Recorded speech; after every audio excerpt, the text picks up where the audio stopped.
because he's Adam and he's wearing a Seth Rollins shirt. Of all the fucking wrestling shirts you own, really? This is the one that came Seth? up in the rotation today. At least I'm, representing. I saw that. I caught that. He's not allowed to wear whatever he wants to. Says the guy wearing a Guns N' Roses shirt. Oh. Where's Chinese democracy? Oh. Oh shit! Oh, shit. Did you put out the bedtime. taco bat signal? Come on, dude, that was funny. I enjoyed it. I'd fucking answer to it. I love Pretty good. tacos. Really good. We never did get a dick of the week. You guys have to come to a consensus I on this said it shit. was Josh. I'll have one. It's the Don't worry. final episode. How can it not be Josh? I know I never worked with Josh, so that would be. Can up we to you just make Todd Sopel the dick of the week since it's the last show, and I mean, it is named after him. Lifetime Achievement Award. And your Lifetime. Rundown Wrestling Lifetime Achievement Award winner for Todd Sopel Dick of the Week is Todd Sopel. Todd Sopel, everyone's seen your dick of the week. As long as we do it after Jeff gets here, so we can say his catchphrase. Yep. All right, Did we end up with 2 voicemails or just the one? just one. What the fuck is I don't think Andy's sending one in. He's had a long ass day. He just posted on Facebook that like he just got home like 20 minutes ago.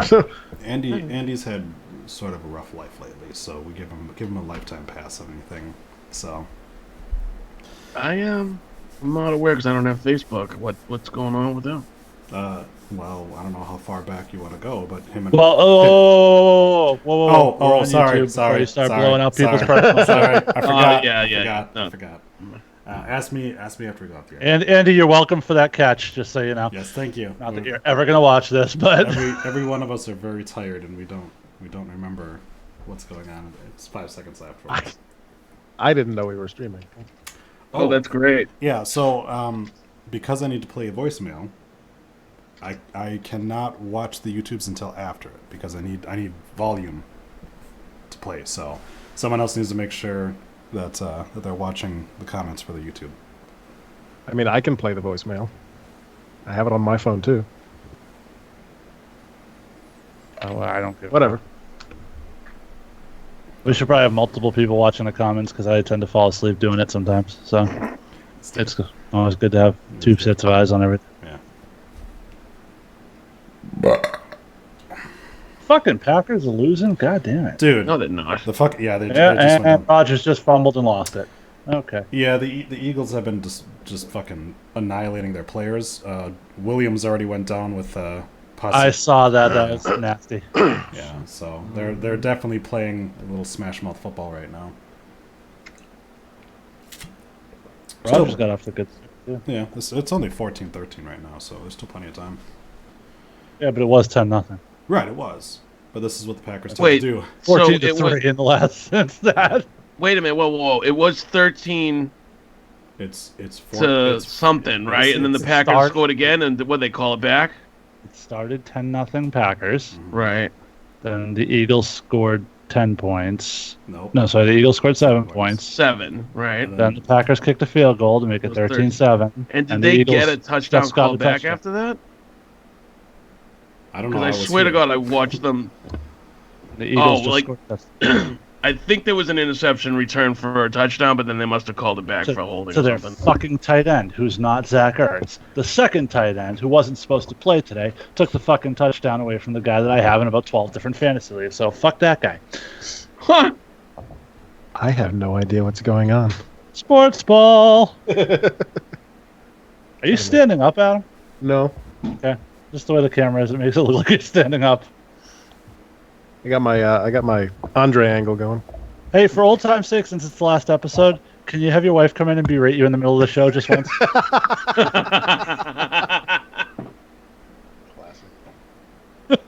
Classic rundown. One of my favorite moments on the history.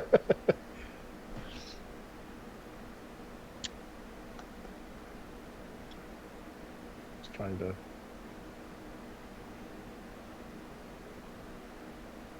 Make my setup more presentable for the camera. since I never actually fucking do anything with the webcam.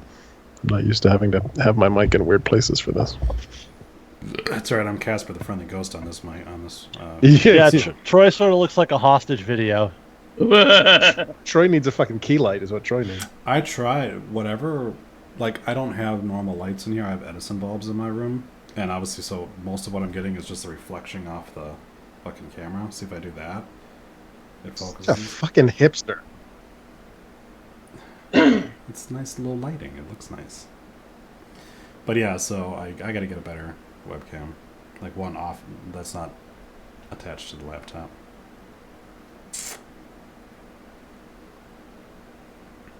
All right. I'm just gonna slit my wrist if I keep fucking watching that game. So Hey, they've stopped them shy of the end zone on 2 consecutive plays. they have a very surprisingly good defense. So I'm happy about that. Yeah. No, it's actually a lot better than I thought it would. Everyone thought it was not going to be great, but I was gonna say they keep talking about how he looks like a genius now. And Devontae Adams is starting to look like Devontae Adams holy again. shit, he's got like 150 yards already, dude. I was trying to trade for him in every league this week because those first 3 matchups were brutal for him. Yeah. I had a feeling this kind of game was coming, and there's going to be a string of these kind of games. So I was trying to trade for him cheap in every league I'm in. Couldn't get him. I agree.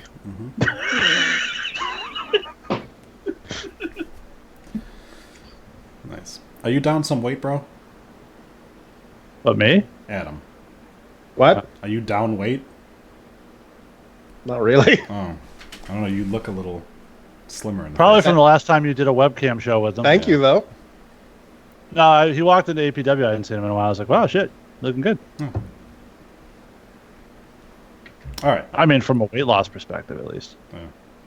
It's instant sadness. Just, oh, I don't know how to feel about that. All right, let's get this show on the road. All right, and 3, 2, 1. Welcome, ladies and gentlemen, and all of our non-binary friends out there, to the very last episode of the Rundown Wrestling Podcast. Now, that's a little bit of a misnomer, of course, because we're not going away. We are simply splitting this show. I don't know how to say 3, because I don't know Twain. We're splitting it in 3. Thrice. We are thrice slicing this bitch up, making the Raw Rundown, SmackDown Rundown, and the AEW Rundown a thing. So, being as it is the last time that we get together and talk about more than just one show at a time, I figured I needed more people than you cared to listen to. So joining me tonight, Jason is here. And we should point out for those nostalgia fans at home, we are going to be keeping the Rundown name alive. It's going to be where we're going to do our pay-per-view recaps once a month or whenever we do those. So that will be what will keep the flagship name alive and the episode count and all that stuff. But yeah, it's going to be the last weekly one, and it's a melancholy kind of episode, but we're going to have some fun with it. That's right. Bittersweet, I think is the best way to describe it. Yeah, because we're not really going away, but we're not really doing these super shows anymore, so... No, and it is, to be fair, it is exciting, and it's a totally new thing for us, and everybody's getting more involved, and it's going to be a great thing, and I think we're going to have a ton of content for the people listening, and, you know, I don't think we can get any better than number 1 on Podomatic, but we could certainly try. So we're going to keep pushing for it. Now. It really is an exciting change of things for us, so...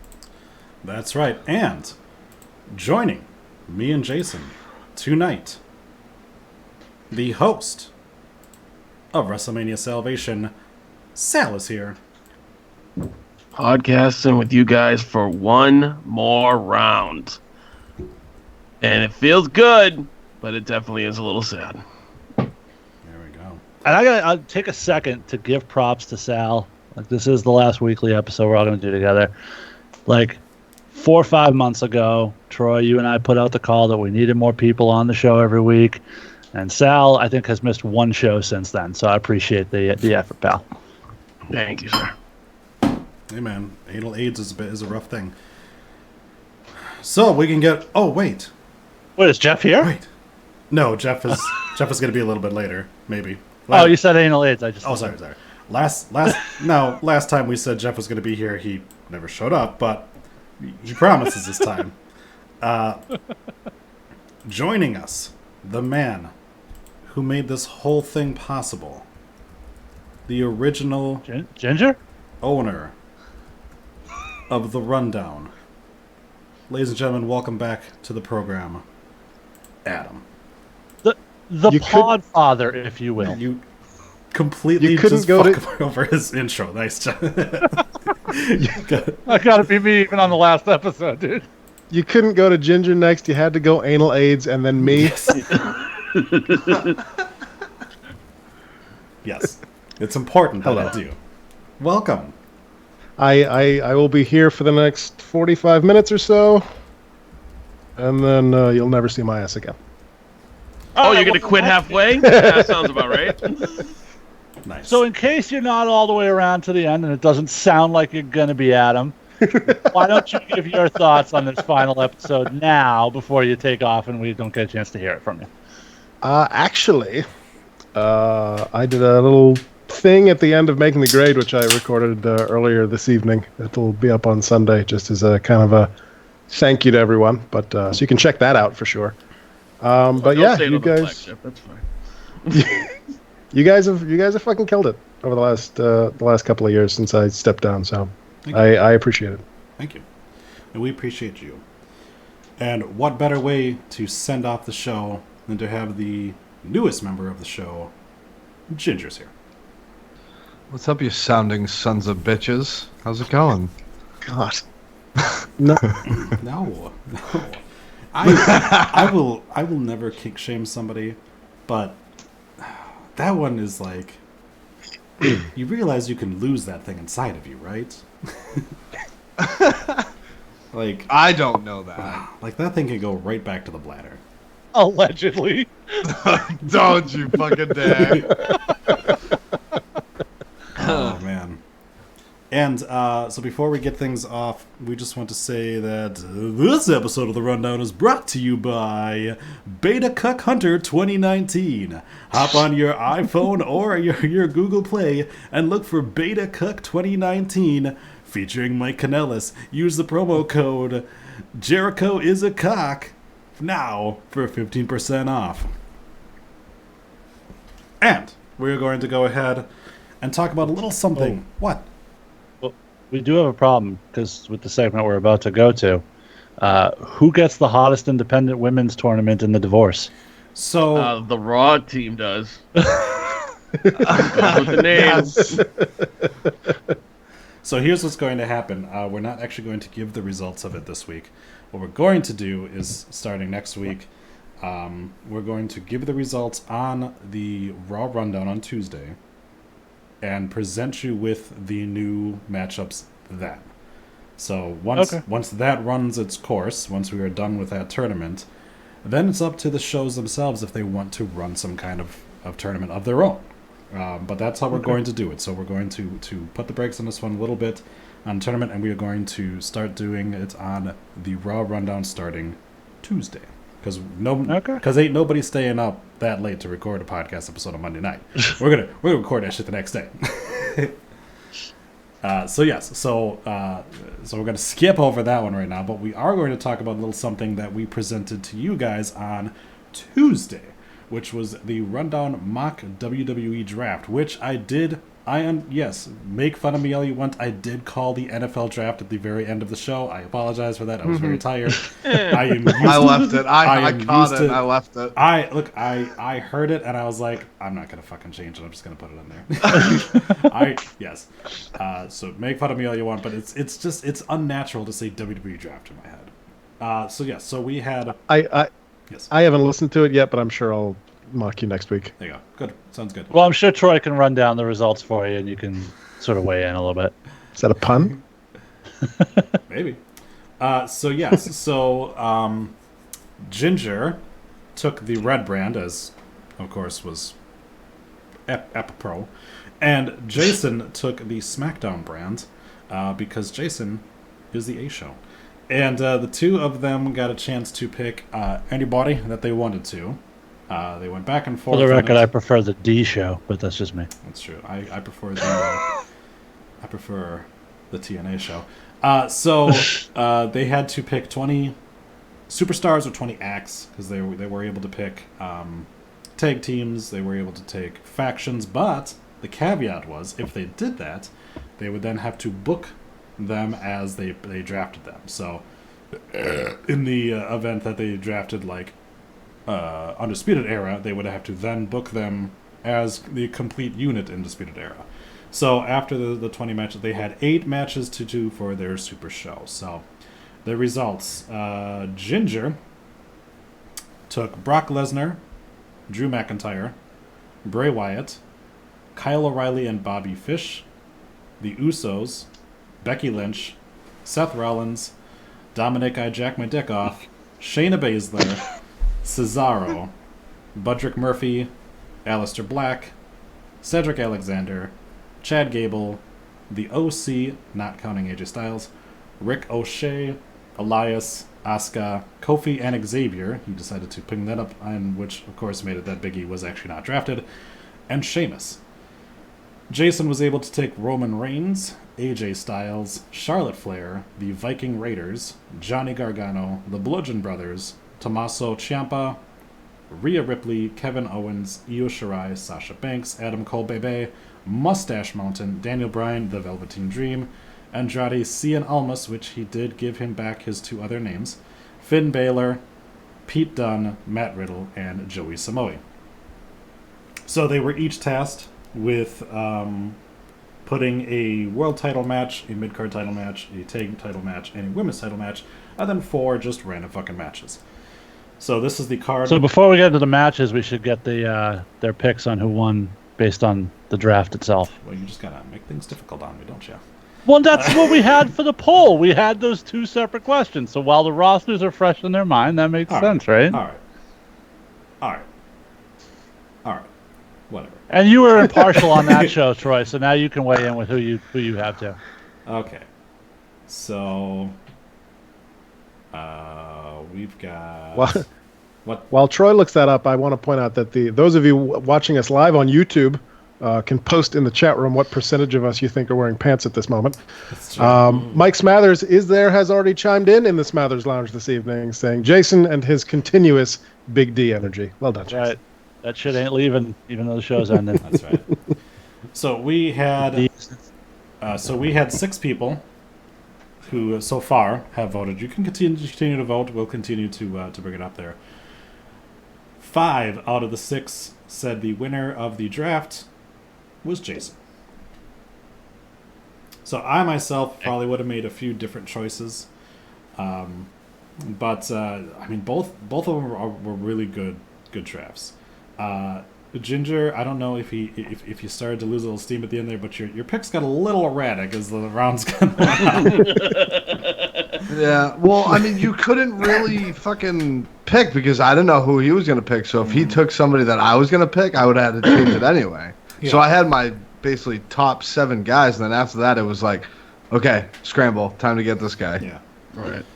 So I think I would side with the fans here and say that Jason had the better draft. Now, that takes us to the card. Whatever. The card. Ginger's. Well, we got 2 other people who weigh in here, Troy. Jesus. Oh, sorry. Adam, if you have your thoughts on it, you can also go to runonwrestling.com right now, and you can see the lineups, the draft results, and the cards that they created, and vote right now. So, Adam, I think personally, I feel the worst for Big E. What the fuck, Ginger? What the fuck? On the show itself, I do run down the list of people who were not drafted. There were some kind of big name things. Some big name guys that were not taken in favor of some of the things, and obviously this was not like a draft like we're going to take this for the next year. This was we want to put on the best show, so we're going to draft certain people, and I said there was some caveats there too. So that's why women actually got taken because I made them. So who did you think did a better job? I'm going to have to abstain from that vote because my ADD did not allow me to focus on that long-ass list of names you were just reading off. Not a problem. Sal. So I listened to the episode. I thought you guys did a great job. Okay. And Ginger, by your own admission, your first 7 picks were solid, and then you picked people like Elias and Chad Gable. So Personally, I love Chad Gable. Sure, Elias was a waste of a pick. You could have had so many other options. The I my last pick overall was Samoa Joe. That's all I'm saying. So going pick by pick, and you compare it overall, Jason has the more exciting roster. Okay. All right, so that leads us to Ginger Mania, which he had Ricochet versus Gable for one of his matches. Sheamus versus Rollins, and if you listen to the episode, this is where his pick of Elias comes in. Elias not booked for an actual match, but booked for a run-in. But that's the way Ginger does things. Cesaro versus Dijakovic, sorry. Bray Wyatt versus Aleister Black. The Women's Championship match, Asuka versus Becky Lynch versus Shayna Baszler. TLC tag match, Red Dragon versus Usos versus OC versus New Day. US, Buddy Murphy versus Cedric Alexander. Universal, Brock Lesnar versus Drew McIntyre.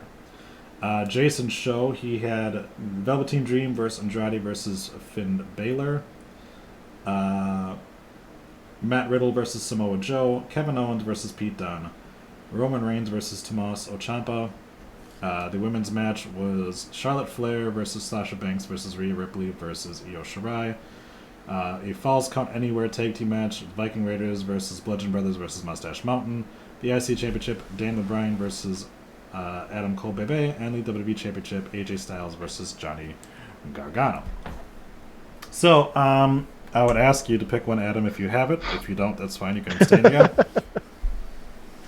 Those both sound really good to me, though. They both are good. No, they do. Yeah. That's tough.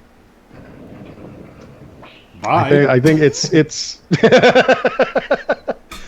think it's a very difficult call, but I think I'm leaning Jason on that one. Okay. Sal, if you want to. Oh, Sal's back, you guys. Back. All right, Sal, which one did you think? I had one glaring problem with Jason's main event, because if you went Johnny Gargano versus Kevin Owens and Owens was the heel, oh my god, the fucking storytelling those two could have had in that match. If only you would have been on to draft your own roster. Not that Styles and Gargano is a bad match. Of course they're going to put on a good match. It's just like, I just picture what the feud they could have had with Gargano and Owens. But well, that doesn't mean they can't have a feud down the road. It's that's just true. This one particular show. That was the match I went with. But yeah, man, what I loved about Jason's card was the undercard. It's so fucking good. Like that triple threat match, fucking amazing. And Ginger, I loved your main event. I want to see Brock versus Drew McIntyre as well. Like Jason said, we've seen Cedric versus Buddy Murphy. As you know, Sheamus versus Seth. I don't really care about that, but not a bad card, Ginger. You had some really good matches too, but I'd have to lean towards Jason. Yeah. Get fucking bodied, Ginger. All right, there's that. Me personally, I like both cards. I think they both have some of their weaker matches. I think both of them have some good matches. Sheamus and Rollins is whatever, but Ricochet and Gable I would totally be down to watch. Cesaro and Dijakovic I think would be a great match. As Ginger put it, the battle of the darkies, Bray Wyatt and Aleister Black, I thought was I'm money for the women's match, the TLC match. Murphy and Alexander, I mean, you guys said we've seen it before, but I like seeing shit that's good. Yeah, there's a lot to like about Jason's, but personally, I would say Ginger the better card. But our fans have voted. Yes. Is that a sympathy vote? No. No, I told you why. I told you why. Because I enjoyed a lot of the matchups, and I think the best out of all of them, if they were to ever happen, would be Cesaro versus Dijakovic. It would be very interesting to see what happened there. Yes. Out of all of yours, you mean? Yes. Oh, okay. I was gonna say, because honestly, I'm talking to somebody that agrees with my lineup. No, because honestly, as much as I loved the top of my card, since I put it to paper, the only thing I want to see in the world is Samoa Joe versus Matt Riddle now. Like, that's it. That's all I want to see. That triple threat I thought was fucking amazing. Oh, yeah. That and Roman and Tommaso, I think, could be fantastic. Yeah. So, But you, the fans, so far have voted 5 votes to 1 in favor of Big Stickapalooza. So, that is going to go ahead and take us... what I would hope from this is that we are able to get... Right now we have 6 votes. Let's see if we can maybe get a perfect 10. And we're going to start things off by saying, meat on the table, yeah, that's what you are. I tried to hit the big dog with a car. All right, so... I would just like to point out that on this last episode, I didn't step all over your perfect 10. I was gonna mention that. You could have told me we were doing Ryback themes. I would have prepared something. I was trying to do everything. I'm trying to bring back everything. That's why we had a sponsor. See, Troy knows. Troy's been here from the way back. I've been here for... Troy, you remember the NXT rankings you used to send in? Yeah, of course I do. I made them. It was like 2013. That was like fucking 6 years ago. They've got to be somewhere, right? I would love to see how wrong I am. Because I guarantee you... Did we ever get a winner in the Rundown's Worst Angle tournament? Did that ever... Was that the one that Adam like rage quitted? The conclusion. Nobody wants to. I'm not fucking doing it anymore. No. Is our old website even still up or no? Oh, man. See, GeoCities / I think it would be so hard to even find it at this point. I think you can only get it through Netscape Navigator, so good luck. Oh, yeah, that's true. I think I've got an old computer around here somewhere. You gotta go to Ask Jeeves and search Rundown Podcast. I wonder if our website is still... You had this. Although with Jeff's AIDS-infested internet, it's entirely possible he can still find it. That's true. Yeah, I'm not finding it on a simple Google search. At this point, I honestly don't even remember where I posted those. I honestly don't know either. I don't think you ever did. I think you just phantom posted it. No, you just said you did on the show. We definitely had a website. I just can't remember. Hey, so Roman tried to get hit by a car once. They went somewhere because I remember having to format the goddamn things with all the pictures and shit. Yeah, I just don't remember what. Anyway. What even like. It had I don't know. Andy would probably know. So we got a. This is obviously a little bit of a going away party for a lot of guys that used to be on the show. We want to give a big, massive... Oh! Yes? Smathers says it's still saved on his AOL account. Oh, nice.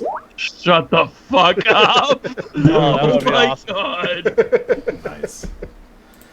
Yeah, I would love to see that. So we are going to go ahead right now. You may have to see some other stuff that's on Smathers' computer. I'm not sure you want to see that. That's true. That's true. That's very true. So we are going to go ahead right now and bring on another host to the show because 5 ain't enough.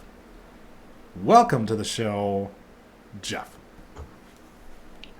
Hi, guys. Hey, Mr. Bud Light, what's up?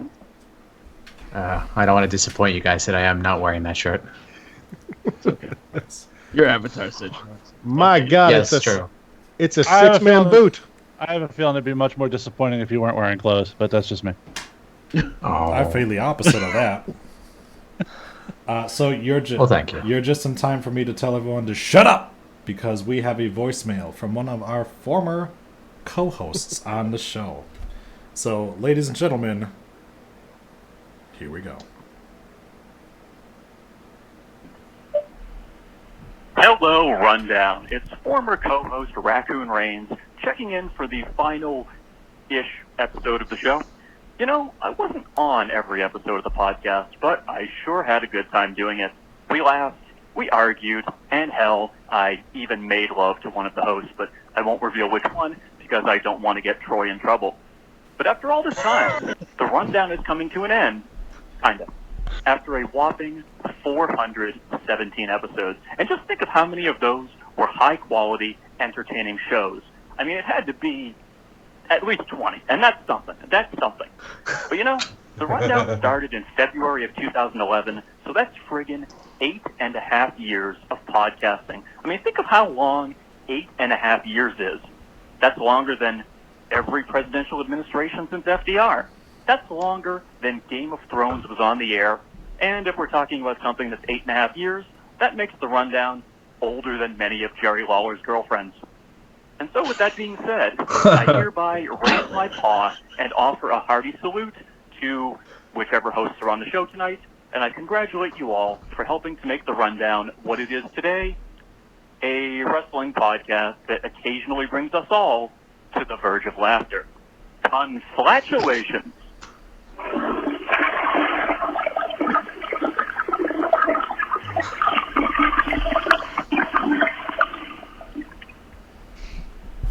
Yes, thank you very much to Raccoon Reigns.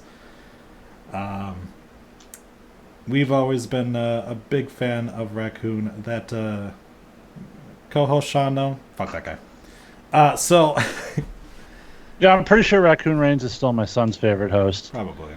I mean, he is The way he used to sneak into Sean's apartment when he wasn't there and use his internet to do a podcast. Yeah, He's a badass. the way he used to. Motherfucker jizzed on my suit. Yeah, it's true. He did. He did. He did. A suit you still wear to APW, but that's okay. Hey, man. It's the only suit I own. They're Oh, expensive. good all right? lord, can we not relive the odyssey of the missing suit? Oh my god. All right, so let's go ahead and kick things off on the Perfect 10, because we are talking about, for the second week in a row, your fighting champion, your universal champion, the man who is the Beast Slayer, cowering like a little bitch behind somebody else because the Fiend is attacking them. That's right, Seth last week cowered behind Kane as he got taken out. This week, it was Bray Wyatt who got fingered in the mouth. So, let's talk about things, starting with Adam. I think it was Braun Strowman who got fingered in the mouth, not by Bray Wyatt. But Do you think he went ass to mouth on that? yeah, You know, it would get. If you play the right music, both the ending of last week's Raw and this week's Raw, kind of sexy. If you play the right music. that's true.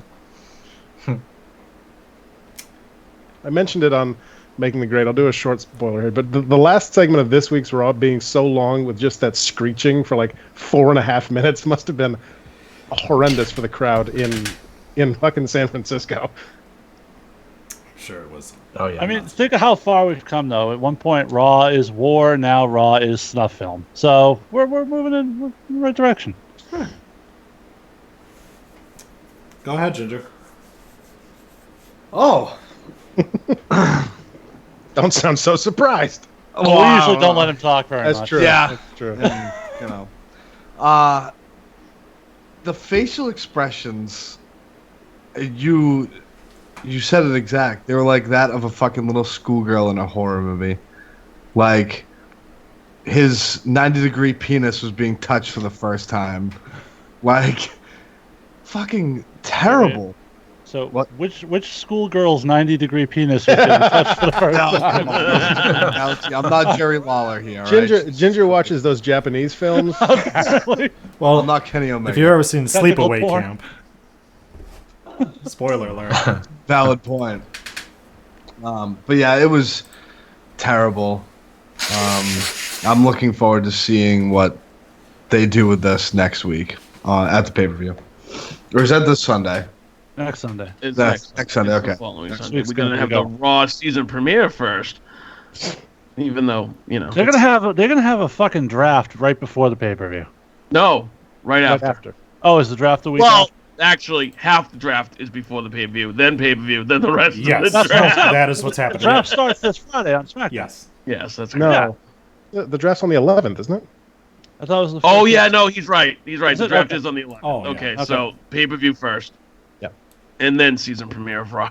Oh no, wait, season premiere of Raw is this week. Whatever. September 30th, season premiere of With Raw. slightly updated logo. I just can't believe the fucking cliffhanger the season finale left us with. I can wait till next season. Okay, so Did Seth get raped by the Fiend?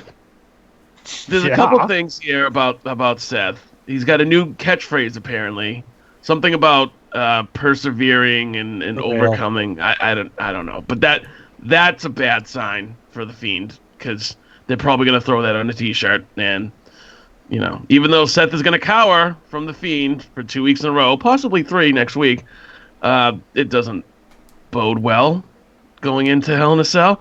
That being said, I will say I was surprised that the Fiend took down Braun Strowman so easily.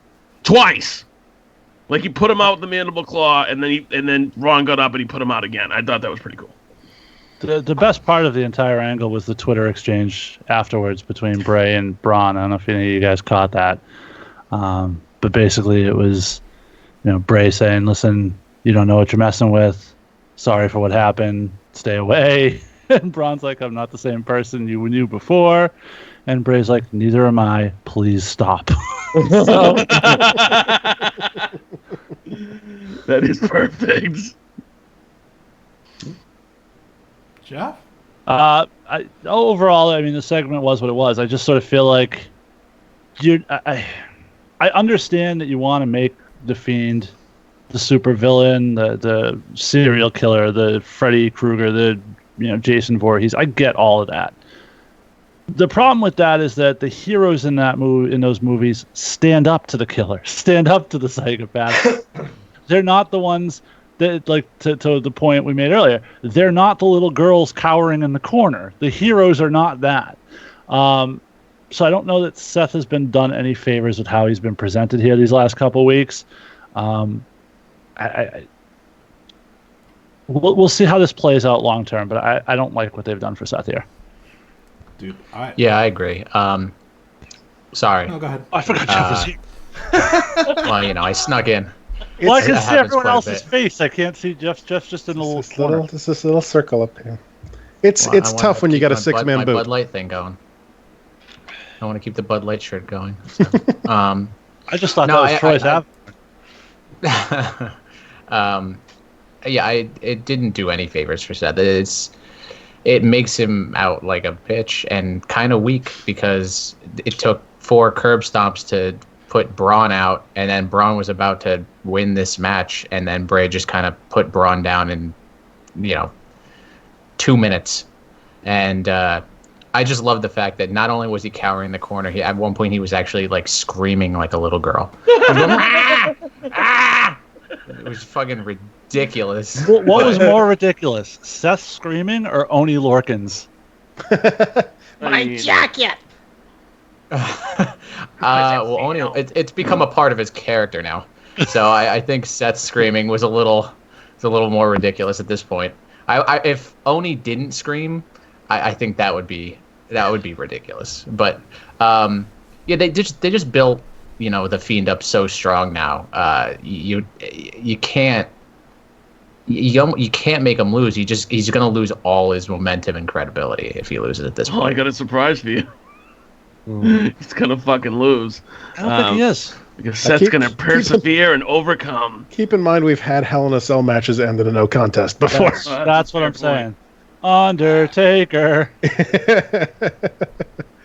You just can't have him lose, I guess, is what I'm saying. Why do I suddenly want a meme of the overly attached girlfriend, but with the Fiend's face on it? Can you imagine, though, if John Cena was in this program, or even Roman? Like, I can picture them being beat up and, like, being out cold as the Fiend does this thing. I can't picture them cowering in the corner, like, scared to open their eyes. And that's John Cena yelling in the corner. That, to me, is the biggest thing we talk about all the time, is the horrendous booking, face or heel, of Seth Rollins that doesn't get him over either way, no matter what he's supposed to do. Mm-hmm. When he's the heel, he's the chicken shit heel, the pawn of the authority. And when he's the face, he's this super cowardly face. And it's not doing him any favors. And I understand they even went to the lengths of, well, I'm beat up and I don't want... Even when Strowman said, is that a challenge? He's like, well, I'm not really saying that, but if you want to fight, I guess I will. Like...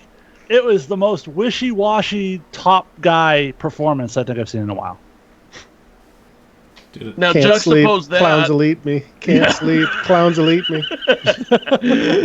But juxtapose that with Kofi sending the New Day out of the ring and standing up to Brock. Like that's you know what I mean? That's a boss move, yeah. Exactly. Not the smartest move, but still. But still a boss move. You know, still saying I'll take on all it's comers. boss time.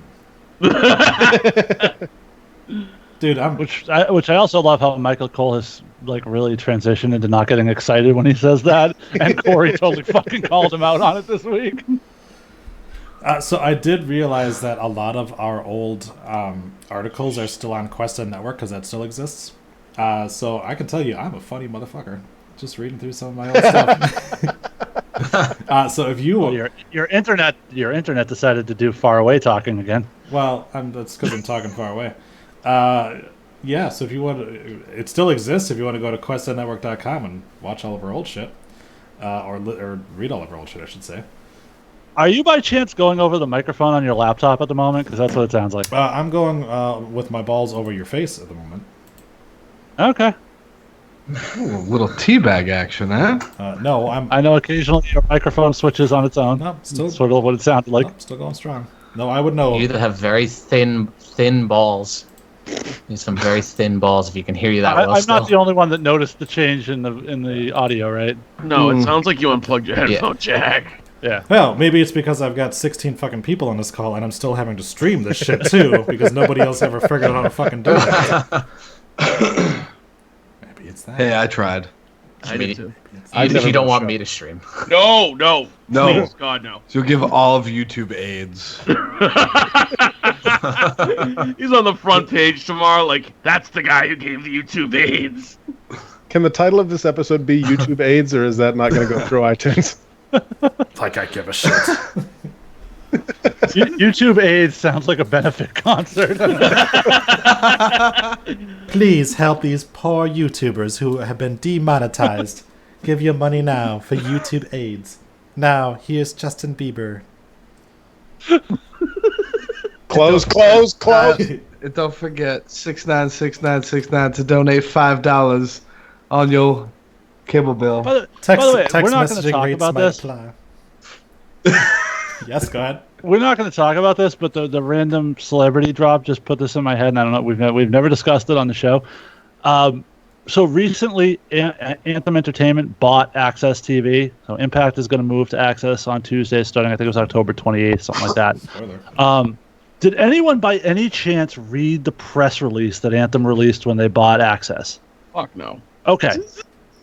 In the press release, and I shit you not, they make mention of the fact that the president of Anthem is Steve Harvey.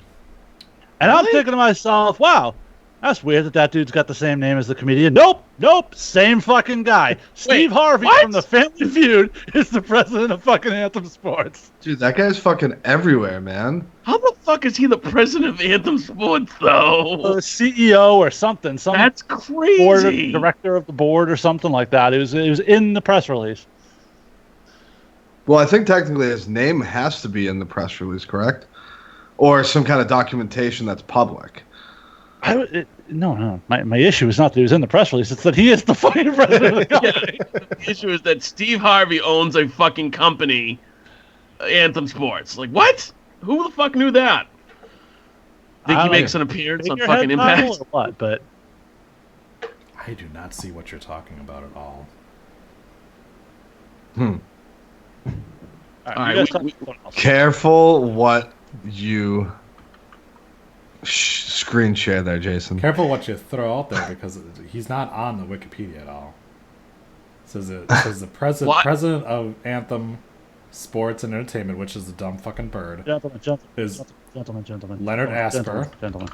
Ed Nordholm is the executive VP, and Peter Einstrom is the COO. Oh God. Mark Cuban sells majority stake in Access TV to Steve Harvey. So he's there it is. He's a majority shareholder. He's not. That's all he is. That means he's the fucking owner, isn't it? Basically. And a board seat. The chairman of the board of directors, yeah. Yeah. Chairman of the board. Okay. Basically Vince McMahon of the WWE. Yeah. Okay. This is Interesting. Apropos of nothing, but it just fucking blew my mind when I saw that. Definitely is interesting. So I didn't know that. I also didn't know Mark Cuban sold his stake in Access TV, so there goes all of New Japan's buttering up to Mark Cuban over the years. Well, they got that WWE money now, so.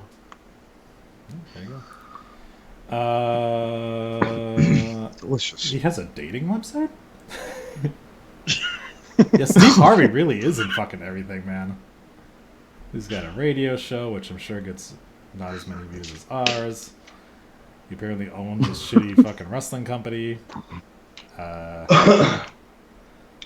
right. Total sexist. That's right. Yeah. So Kevin Owens and Shane. I just hope he comes out and goes, "Ladies and gentlemen, welcome to NXT." Oh no, my bad. My bad. I have the wrong envelope. This is Impact. I'm just glad they finally named that owl. This has been Dated References with Jason and Adam. Kevin Owens and Shane McMahon have been in a long-term feud, and we finally have found out that. Oh, you're back. All right. Yeah, now he's back. Now your audio's back to normal. You're not Robot Troy anymore. It's kind of... It's all right, man. You'll hear it back, or you won't. Whatever. So, the good news about this being the last episode is the last time I have to see disapproving Troy face.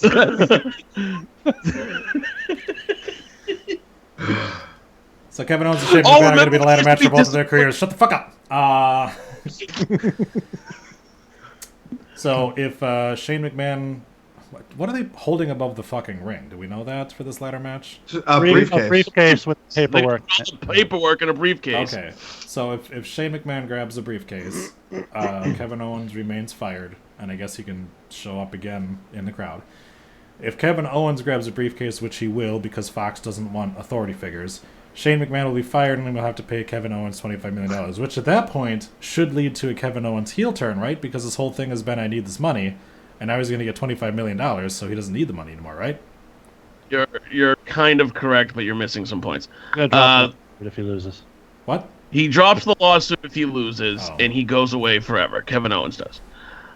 If he wins the match, he doesn't get any money, but Shane gets fired and he gets reinstated. Well, that sounds like a really bad negotiating practices by Kevin Owens there. Just go, Well, you've got him. leading into this decision, Shane was like, I promise you, if you want to go forward with the lawsuit, I'll tie you up in litigation for years. I'll bankrupt you. So, what choice does Owen have, kayfabe-wise? Go and work for AEW? I will say this. I appreciate something we don't usually give them credit for is attention to detail. And if you Google like largest wrongful termination suits, it's like $25 million. So it's almost on point with the largest one ever. Nice.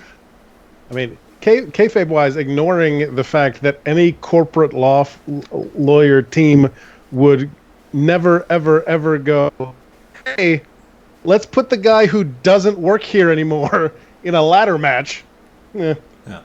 Other than that, I think, yeah, this Waivers. is completely... Waivers. Also, I mean, are you sure? Because no, go ahead. I want to hear your example of this. I'm pretty sure if Jerry McDivitt and Vince McMahon decided to put a contract above the ring and have Vince fight in a ladder match when he was going against the United States government, Vince would have did it. Jerry McDivitt's dead.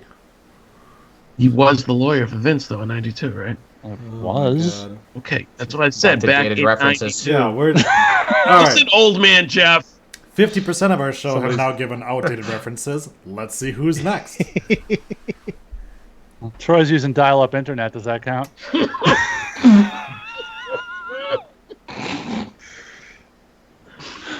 Also, Adam, how do you What? feel that Troy stole your gimmick for disappointing host face? Because you definitely spotted that. I think Troy inherited it. I think I started it because of Troy. That's true. Although, to be fair, when Adam used to do it, he used to be from behind his pop screen, so basically all you could see was like the top of him.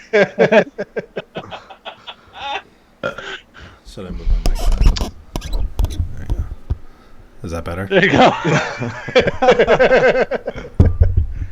Visual jokes on an audio podcast Well, it's actually a video podcast right now, so we're on YouTube. right now. Yeah. Um, And forever. then Until YouTube deletes us. Any day now.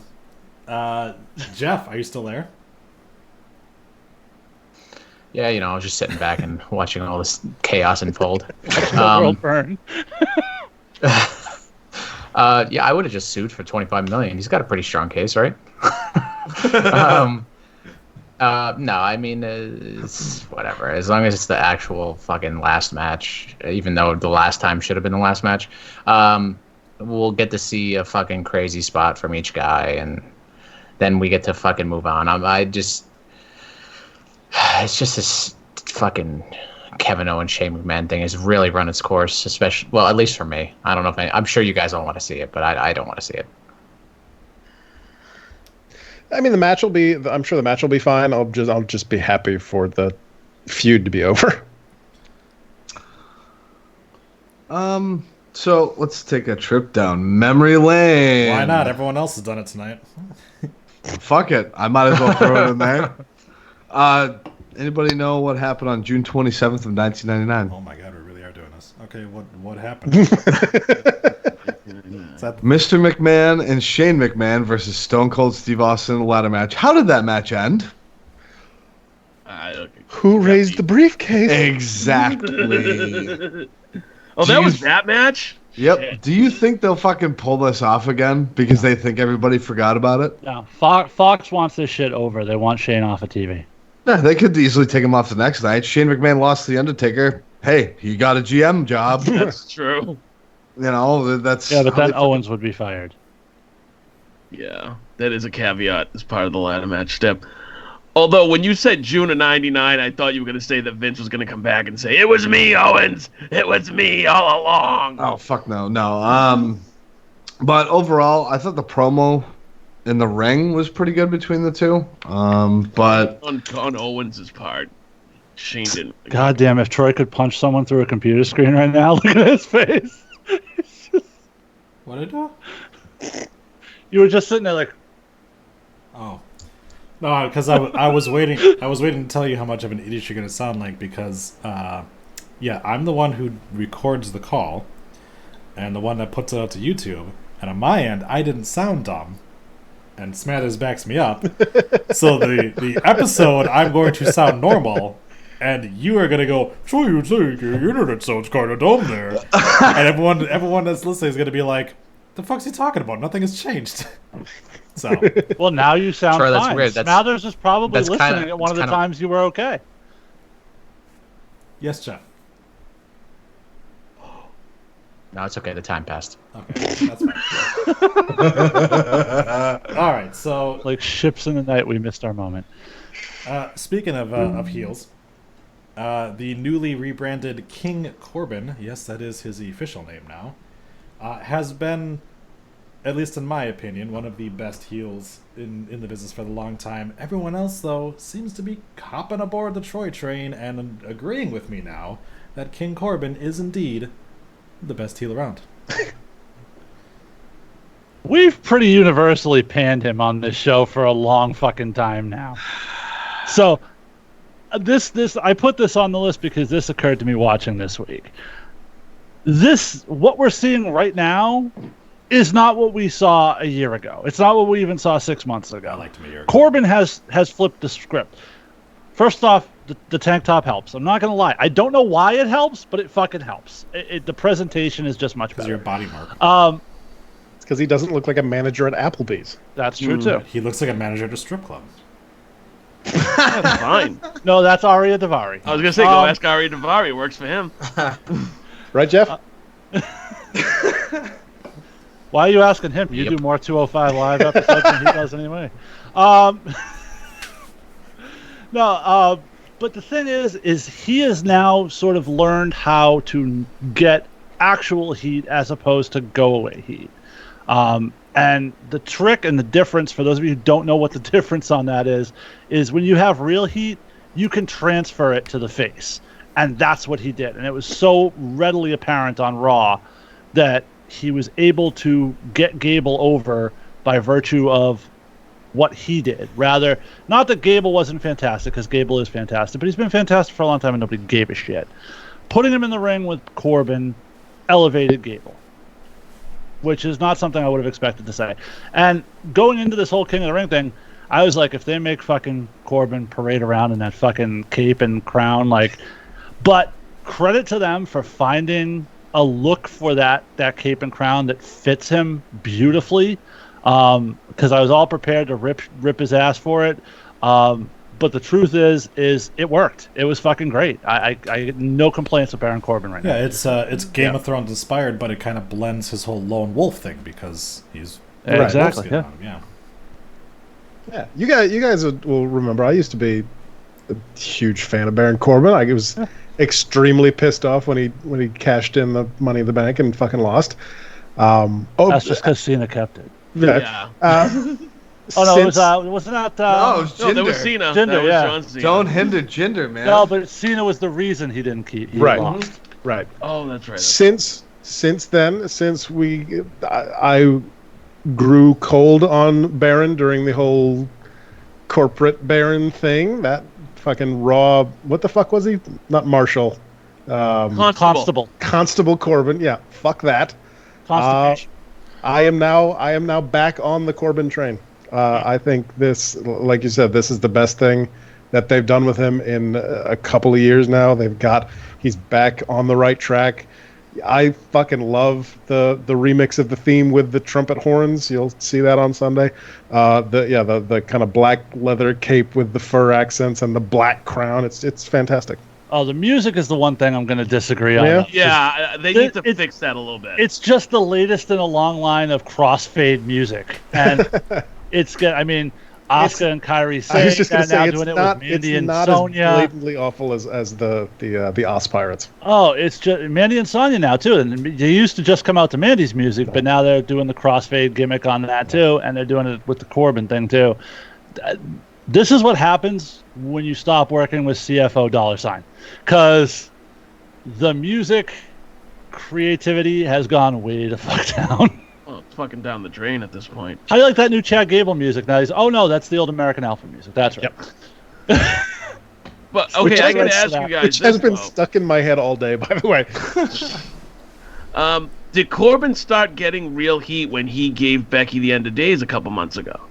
I feel like that's when things really turned for him. No, I think it was during this tournament. I really do. Okay. I think his run in this King of the Ring tournament really turned a lot of people on him.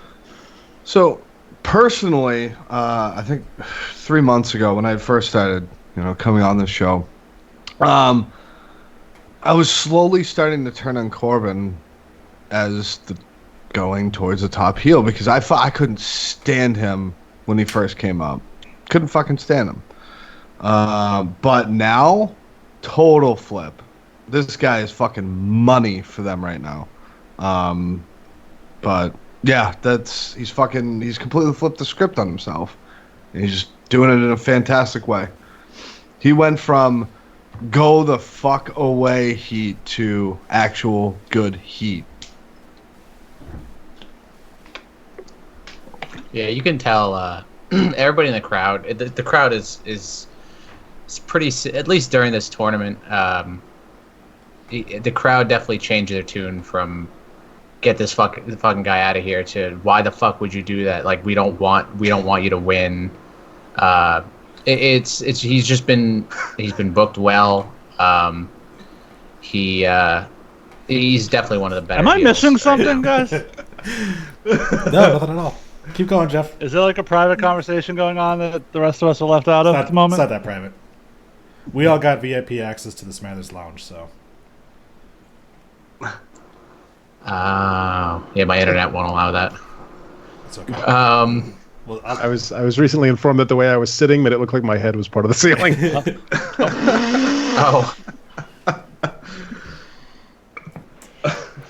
You work with what you got, man. Sorry, Jeff. Keep going. That's okay.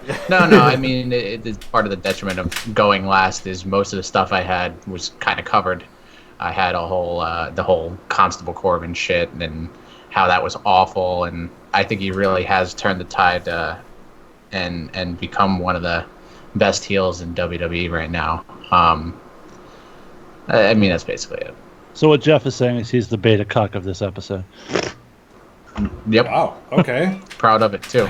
Fair. Does that mean I get Maria? I mean, you get her, but like, That means I mean, you you get to it means you watch get her. Rusev. yeah. I mean, I'll take it. As a cuck, yeah, you get to watch her bang somebody while you're in the room. But Right. I mean, Do I get to watch her bang Rusev? probably. I mean, you get to watch her bang a lot of guys if you listen to her. But And if the Right. internet is I any get to watch indication, it would Ricochet. probably be. I mean, if the internet is any indication, it would probably be Titus or Shelton Benjamin or. Ricochet. Well, at least I get to watch Ricochet diddle his ass. Speaking of which, Jeff, what did you get Umberto Carrillo for his birthday? Jesus fucking! I think Aiden English got him everything in the world. There's nothing left. Aiden can't wait to play with him on WB 2K20. he's used that line a few times already. God, Very excited about Oh God. All right. it's fucking horrible. Was that as uncomfortable, really, as you described it, Jeff? Yeah, yeah. that. It It was. sounds it. He, fucking sounds first he fucking cut all the announcers off to announce him into the ring, and then just throughout the match he was doing that. I'd say a good half the match at least he was doing that. To me, that I haven't watched 205 in a while, but that reeks of the nobody's fucking watching this shit. Just go crazy, guys. Who cares? He tends to do that Yeah. a lot. The episode that we watched together live, he tends to do that quite a bit, where he's just like, I'm just gonna say whatever the fuck I want. What are they gonna do? Fire me? Yeah. I can tell you that I was privy to some great Aiden English stories at a recent APW show. So, Oh god. I mean, good or I'll have to bad. tell us later. little column A, little column B. General consensus on the guy though. Is he a good guy or no? Yeah, no, the individual I spoke with has sung his praises by and large. You can kind of tell. He seems like a good dude. Simon Gotch, on the other hand, with Nah, his he's probably two-tone a piece dick. of shitty. Plus, he's getting Been married that Guerrero. Guerrero, yeah. Yeah. So, Troy's favorite from the NXT Classic days. Speaking of second generation I women, remember those days. we finally got It's like 4 months Yeah. ago. so we finally got Carmella winning Coming the soon, title. Dishonorable Discharge, episode 2. There it is. So okay. we good. finally got the big turn by Carmella, but not really, as the 24/7 title got a little bit of that new Carmella, because out of the blue, Carmella rolls up R-Truth, and yet again we have another female as the 24/7 champion. We already have people like Drake getting upset about it, and Drake's wife going that she's gonna go get that belt. So, like, that storyline just doesn't make any fucking sense to me. Like, he had the belt for a week, and she still, like, did he just win it when she was like on the reg or something like that they couldn't consummate the marriage? Like, it was different when it was like he would lose it the same night, because then he would go home and she'd be like, "You're a disappointment to me. I can't even get wet." Well, But like when he Yeah, had the said belt that- for a week, Also, they said that he was so concerned with looking over his shoulder that he couldn't. you couldn't. That was the perform. storyline they You can played just off of. you can just Right, mash right, that yeah, shit in yeah. there, dude. Like, Dude, my favorite part of what happened on fucking Monday was as soon as Carmella wins, Renee goes, "All right, Yes. Corey, now you can consummate the 24/7 title." and he Oh, was it's like, too late for that. It's too late for that. yeah. So now that they have like made it canon that Corey Graves is banging Carmella, does that mean that he like? Apparently, it's going to be a big part of the new season of Total Divas, Yeah. from what I read. So Because people still watch that. yeah. So does that mean that like he's gonna stop? Troy and Lisa will, because they're going to do a recap show. Go ahead. Does that mean that he's gonna stop like jizzing every time Mandy Rose comes out? No, because he did that on Tuesday too. Yeah. so, So it's like, But he's totally turned the corner on Alexa, yes, though. he definitely has oh, I because can't fucking stand because Alexa's a face now though. Yes. So that's the whole reason why he did that, and that's the same reason why Cole was like, it's boss time. Well, and it's why Graves is now all about Sasha after Yeah. just fucking killing her for Right. so long. Yeah. So- But when Mandy showed up with the freaking magazine on SmackDown, he was like, "Oh, Okay. so Well, when Mandy showed up on SmackDown with the magazine, some of us had certain reactions. I like that. Fuck it. Otis and Tucker were definitely going somewhere to jerk off. how fantastic was Otis like holding up both copies of the magazine like he just won the tag titles or something. Yeah. Here, going back to the Carmella thing for just a second. No, Here's the most this was confusing great. part about that. We had a topic, and then nobody talked about it for 3 minutes. I did. No, you talked about everything Jason but did. the 24/7 championship. You're like, fuck that 24/7 championship. Let's talk about Mandy Rose. I did not bring up Mandy Rose. Sal did. Thank you very much. I brought up that Renee mentioned that Corey and That's true. Carmella were fucking on air. Then we went off on a Corey Graves tangent. No, the thing about that to me that kind of stood out as confusing, just about the promo part, was Carmella getting in the ring and begging, saying, that he needs to lose the championship and whatnot because she can't sleep. Right. She wasn't the champion. No, but she's And I- on the run with him as the gimmick. Yeah, And I she doubt- literally gets on his back and runs with him. And I doubt they sleep together. Well, but that still doesn't make any sense because now that she's a champion, she has even more to lose, so she definitely isn't going to get any sleep. But here's my biggest problem. Like, all the time she's had opportunity to do this if she's wanted to. This was what she waited for. Right. Like, this was the spot. Like, I don't know. The thing I will say that I did love about this was, like, instantaneously as soon as Carmella wins, all the female nerds come running down the aisle yeah. to get her. I thought that was great. All three of them. And truthfully, as much I as think I saw Tamina. I think she's cleared. No, I think he's right. I think she is cleared. Pretty sure I saw Tamina. She's just not being used. as much as I hate the fact that they'll be used sort of in that role, it does seem like the Iconics will be perfect for the 24/7 sort of fodder. You put the belt on them and let them run with it for a while, I think you get some great segments out of that. Better than R-Truth. Yeah. Although I don't understand this whole, like, the men can't pin the women. We've had a pregnant woman as champion who was pinned by a man. We've had several women who have held the title already. Why is it all of a sudden like now Carmella's got it and all the men have to go, ooh, I can't go after that belt? Because You're it gets just very gonna fucking schoolgirl her anyway and fucking win the title. Right. So- Because if a guy goes after it, it looks kind of rapey. okay, so explain all the other times it's happened so far. Just saying they can't have a bunch of guys chase Carmella. That doesn't. No. Right. Yes, you can, because the only reason why nobody wanted Right, to so- go after Maria was because she was pregnant. They didn't want to inflict damage on her. But they sure as hell went after the women who have won in the past, like on the fucking Raw Reunion or whatever like that. There were people going after the women on it, and yeah, so I'll go back to my previous point. If you play the right music, yeah. I mean, you're on USA Network. They definitely still have access to like the Silk Stockings music. So just put that up. There. See, now we've come full circle. We've all gone down memory lane tonight, except for Jeff. there you go. Which, Jeff, go. go, Jeff. Old man stuff. Druthers. No, sorry, I'm waking up. I fell asleep. I don't have any. That's I'm not young, an old remember? man thing because he's sleeping after 3 o'clock in the afternoon. Yeah, I'm young. Remember, guys, I'm the young one.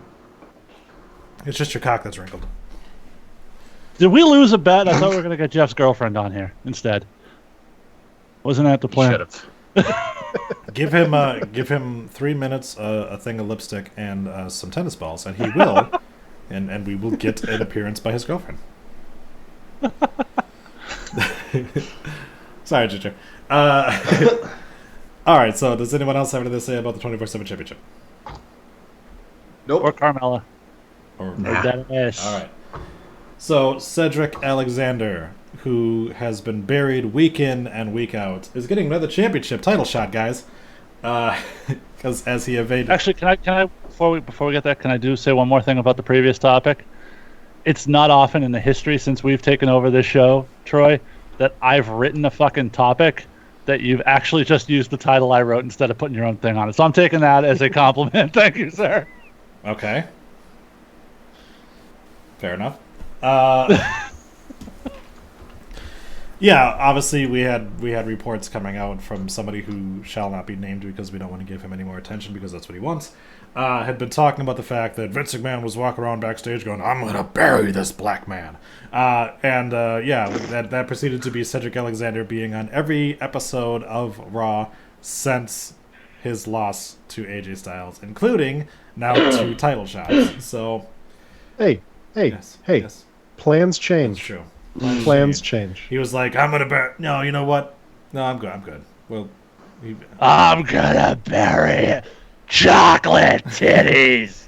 That's how you get things changed around here. Is like Vince starts going on something, you're just like, hey Vince, check out this picture of Jacqueline chocolate titties. What were we talking about?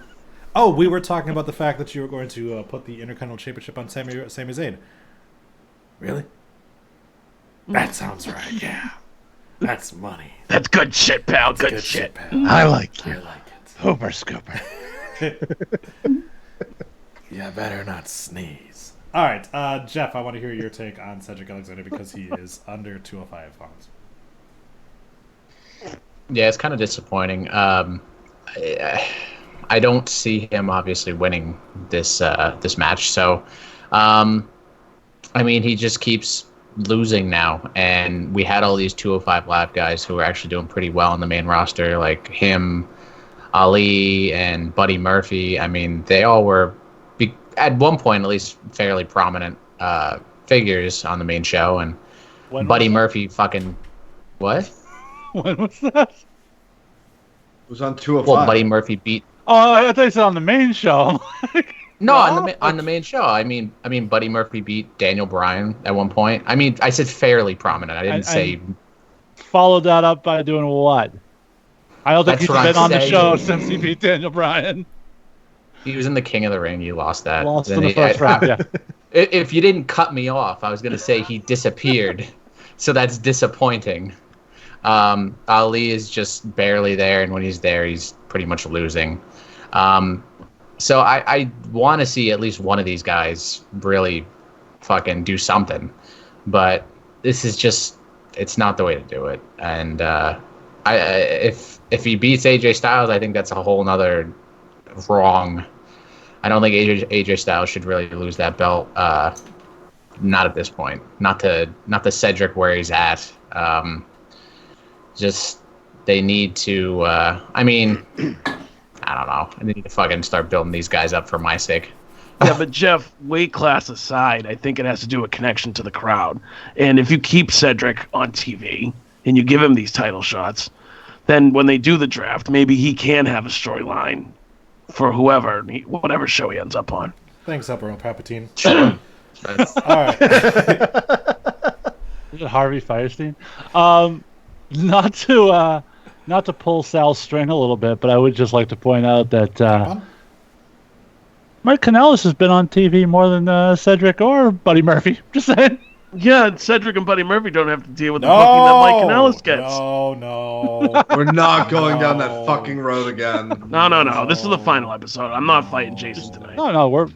He's on TV again this week, so you're wrong. It's fine. All right, let's keep going. Didn't he get pinned by Chad Shut the Gable? fuck up. Save it for your own Troy, show. Sorry, 20 Troy, seconds. use the mute powers. That's right, I do have that. No, I'll stop. All right, you better. Jason brought it up, but I'll stop. Who'd Buddy Murphy get pinned by this week? Your mom. Oh yeah, he wasn't on TV. Ginger. Go ahead. I guarantee Yeah, if they man. brought Buddy Murphy back, he would destroy fucking Mike Kanellis, though. Yeah. This is the misconception. Oh, poor Ginger. You're No. I just wanted to say it for fun. You don't talk anymore. no, Go to but Ginger. your one loss record is not a reflection of how Vince or the company feel about you. Your TV time is. That's all I'm saying. And that's all I've been saying through this entire argument. Ginger, what are your thoughts on this? Which subject? No. Who knows at this Anyhow, point? have that. Honestly, I'm gonna go opposite, Jeff. It's been I 80% of you this episode, Jason. Just let Ginger talk for like 5 minutes. Ginger. I can't go fucking 5 minutes. Oh. In many ways, too. Well, you know what you can do about that? You can go and get yourself some Blue Chew wipes. Take care of that little premature ejaculation problem you got there, son. They got these little gimmicks that you just rub on the tip of your dick.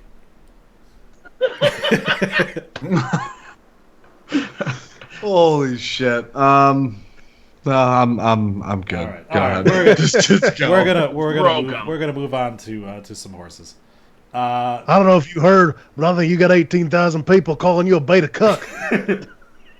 Let that be the next one. All right. So the horsewomen collide. ... Again. See, I can do it. All right. So we have yet another week where the horse ladies were in a match together, and guess what's happening next week? They're gonna be in a match again together. So, what? We're just giving up on anybody else in the women's division at this point, or what? I think they kind of felt that it was almost getting a little stale in a way.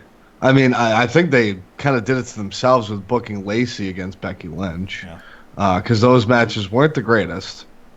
So I think they're just kind of trying to get a little boost on it just to get it back where it was at Mania and such, and just trying to get it more up there. But Get it more up there. Get it more up there. Blue Oh Chew. my God. But it's how many times can you go to the well before it's like, okay, this is getting fucking old. You I do don't know you how do many remember times this John is Cena Vince fight McMahon Randy we're Orton. talking about, right? No, I know, and that's what I mean. But it sucks because I like seeing all the horsewomen in matches together because they always fucking do a really good job. But where you're gonna do it week after week and after week, he's up there, Vince. Go do your fucking XFL shit. Stay the fuck out of the back. I'm about to make history on this fucking podcast because I'm about to put Jason over. This is the void that they can't fill now that Ronda's off TV and been off TV for 6 months. And they've tried 6 different ways to fucking fill this void. And I don't think Lacey's a bad character, and I don't think Ember's a bad wrestler, but they don't feel it with anybody but the 4 horsewomen. And that's why they keep throwing them in matches. But the problem is, when the well runs dry, who's going to step up to the plate? Who does Vince or Stephanie or whoever trust against Becky and Sasha and Bayley and Charlotte? Yeah, it's pretty obviously nobody. I mean,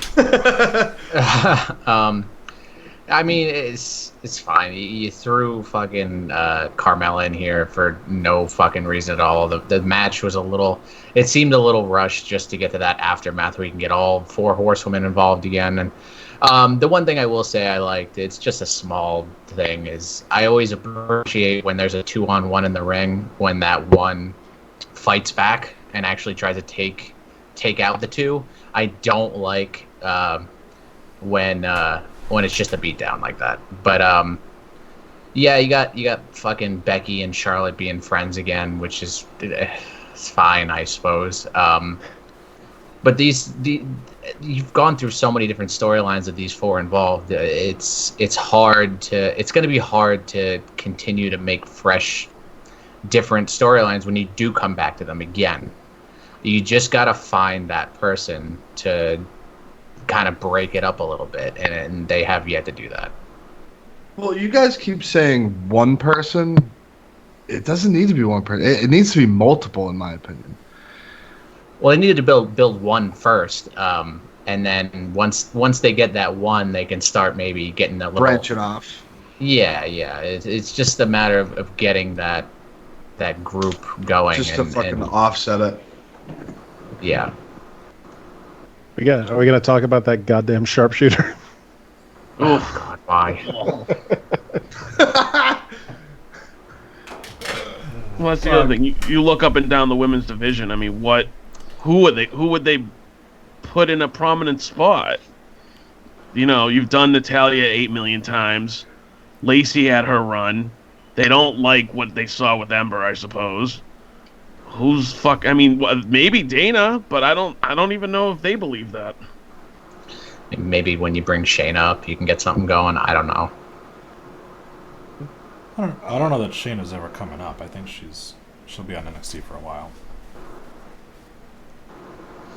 I'm just saying, it's just you gotta find something. You gotta build somebody properly. You gotta Got to get something going, or it's just breaks this mold. It's what you do for a living. You got to do it. Fair enough. All right, so we know that next week, Wednesday, will be the debut episode of AEW Dynamite on TNT. Can I chime in on the women for a Yeah, second? go ahead.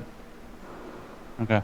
I think the one thing everyone's forgetting in this exchange is that this tag match is taking place on the debut episode on Fox. To me, this is simply a case of we're going to showcase the best women we got to showcase what women's wrestling in WWE is all about to this new audience. I think that's the only reason they're doing this match again on this week's episode. Yeah.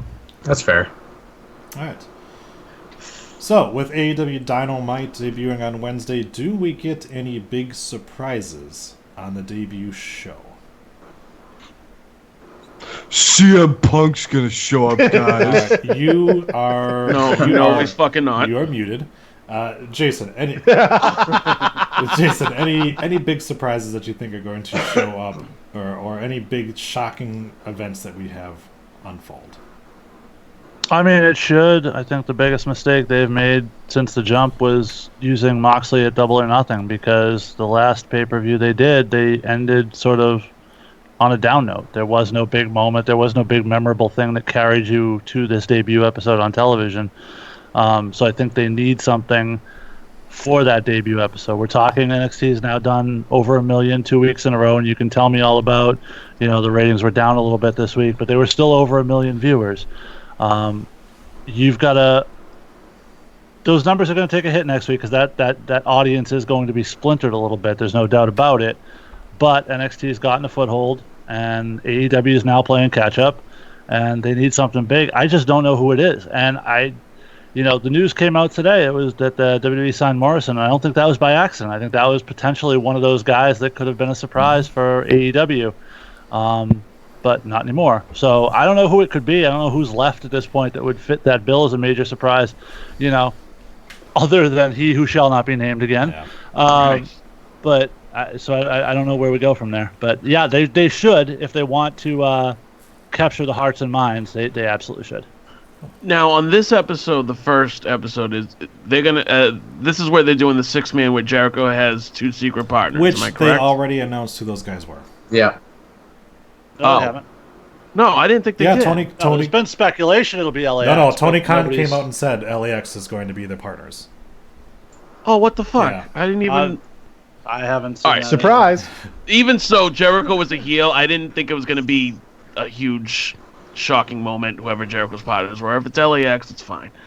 As far as somebody who literally could set the wrestling world on fire, like Moxley did. When Moxley showed up, everybody fucking jumped on social media and was talking about it. So who else? I mean, you're looking at a deep pull at this point, either from Japan or from ROH. Because I hate to say it, but if anybody from Impact shows up, nobody's going to notice. Like, nobody's going to know who the fuck they are. Maybe Tessa Blanchard could get a reaction, but other than the hardcore fan, I mean, who else? I really think gonna know her? I think Brian Cage would. You really think, though? Like, All you have left is Impact guys. You don't really have anybody. I mean, Damian Sandow is not going to fucking pop your ratings or get people. no, but could Marty Scurll? I mean, I don't know when his contract runs up, no. but it's got to be November. soon, right? November. He can't. November. Okay. Anybody that could potentially be it is either under contract or like is not going to be that big of a well-known name to really make it where you're like, oh my god, I can't believe AEW got this guy. Other than fucking quit face. But yeah, so It's funny. Morrison kind of would have been a great guy because he's got that mainstream notoriety. Like, people do remember him as John Morrison. That kind of would have been an interesting, segment at the end of Dynamite to have Morrison come out. But fuck, I mean, there's talk of Flair doing something with them, but obviously that's just a legend thing. So he's not gonna do anything else. But I don't know who you get. yeah. I mean, you could. AEW has some kind of weird tendency to build kind of mid to lower card well, at least with Ty Dillinger. I mean, that was sort of a big deal when he came out. I mean, you can get kind of like that former WWE mid-card guy, maybe. I don't know who, but you could get some sort of mid-carder guy, and it would seem like a bigger deal than I think it actually is. And definitely get some interest. I mean, you would preferably want somebody bigger, but I think with the theme that they're going with in AEW, I mean, you can get those kind of worker style mid-card guys. I mean, and it would at least get some interest to go in the second episode. It is tough, though. Of course, you want, like your, he who shall not be named. But, you do need a surprise. I agree with Jason. They should have some sort of surprise, and honestly, they need it because they are playing catch up. They need a lot of viewers to go to that second episode. Quick question: what if they do a celebrity route? Like, if they bring in a celebrity to just pop, like, oh my god, this person showed up. I'm not talking like David Arquette, but then again, I wouldn't put it past them. A live performance by Fozzy. I mean, like Stephen Amell again. Like, I don't know who you could get. NWO Sting. No, sorry, I was talking.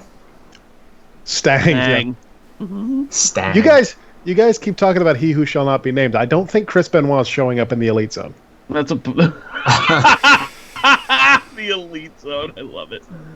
But his son apparently wants to be a part of AEW, so Yeah, that would be a shocking David moment. Have Daniel Benoit come out in his father's gear. I feel David, not the one who's dead. Oh, Flex and all. Yeah. Oh, David, sorry. That's the thing that I kind of hate about the whole David Benoit thing is that the poor fucking guy just wants to be a wrestler, and he can not get signed by most companies because of what his dad did, and that's kind of shitty that people will put that on him. Like, he shouldn't have to pay for what his dad did. He just wants to go out there and fucking be an entertainer, but he's never going to make it to WWE because they're not going to fucking touch that. But he claims that he's close with Jericho and everything like that, and that, well, maybe I can get signed there and stuff like that. Obviously, it would be a Michael McGillicuddy situation where they are not going to fucking call him David Benoit. I mean, he's gonna have like the least French name imaginable when he gets over there. Jimmy David Jones. Yeah. Oh, wow. I'm glad we both went with Jones. They're gonna call him David Flair. Oh gosh. Wow. No, that one's already taken. Reed Flair is available though.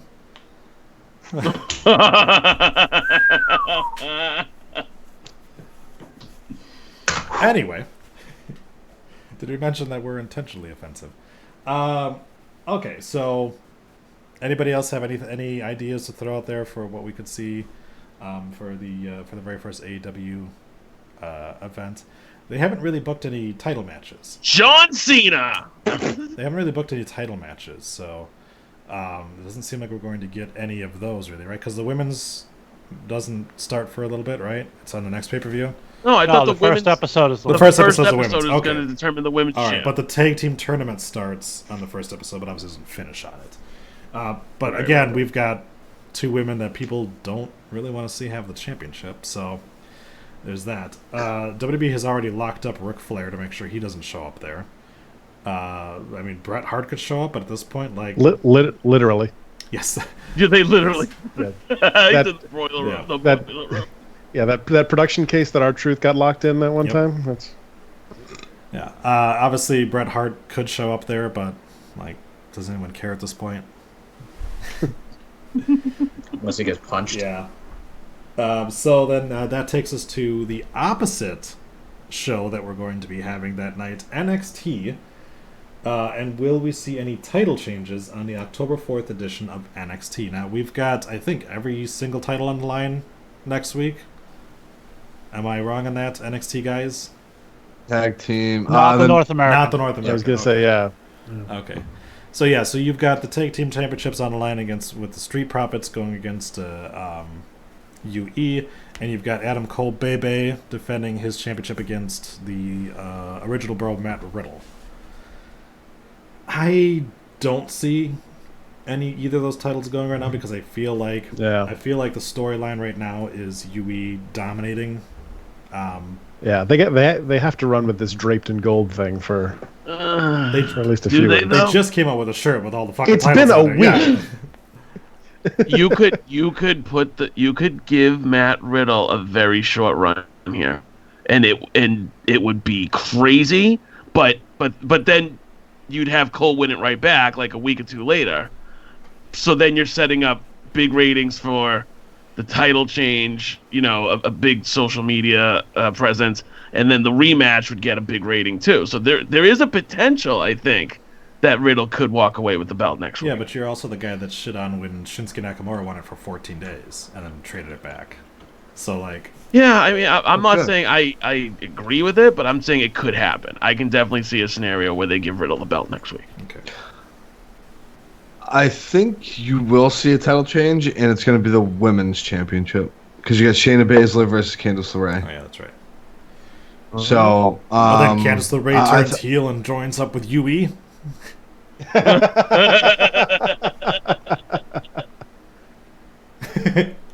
I'm sorry. Did you just get an erection? Damn it, Johnny! All he wanted was some pizza.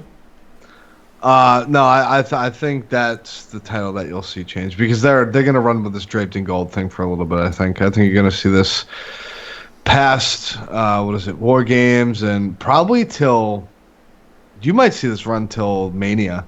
Ooh. Weekend. Now that NXT is its own legitimate brand, and obviously we want to cater to a wider audience, now you can have it where Candice LeRae wins a championship and she goes, by the way, I'm pregnant, and Johnny, it's not yours, it's Adam Cole Baby's. Yeah? Johnny cuckold. This baby is Adam Cole Baby's baby. By the way, Troy, I don't think their audience is going to be wider. It's going to be equal. Okay. It might be bigger. Okay. Fair enough. Anybody else? I don't know that there's going to be any title change. I think there probably should be. Like I said, with surprises for AEW, there should be something that makes this episode stand out and memorable. Live sex celebration? I don't know that there will be. Maybe, to Ginger's point, maybe they do the women's title, although I still am skeptical of that. I still think the underlying program there is with Rhea and Shayna, but we'll see how it plays out. All right. Wait, you've been saying Candice and Shayna for months now. I've been saying that's what they should do. Right.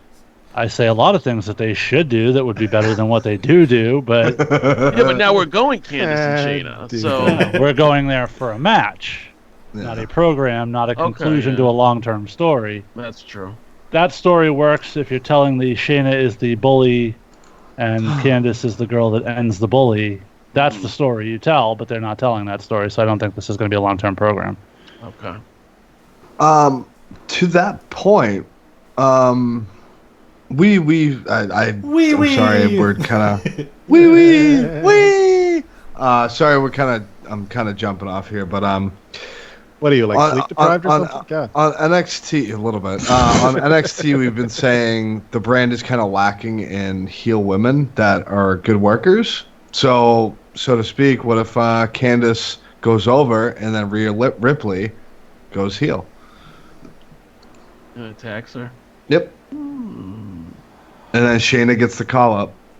Shayna gets drafted the next week. Mm-hmm. It's not a call-up. Guys, we need to get past this notion that there are no call-ups anymore. I mean, NXT fuck. is I'm now- sorry. Yeah, it's. I NXT draft. is- now She's it's available for the full-fledged brand. Yeah. Right. So she gets... Both Yes, NXT and AEW start at 8 Eastern. I believe that's correct. Right? Yes. 8 to 10. So we don't have an old school Monday Night War situation where one's getting an hour jump on the other. So No, nobody's can't really counter program like that.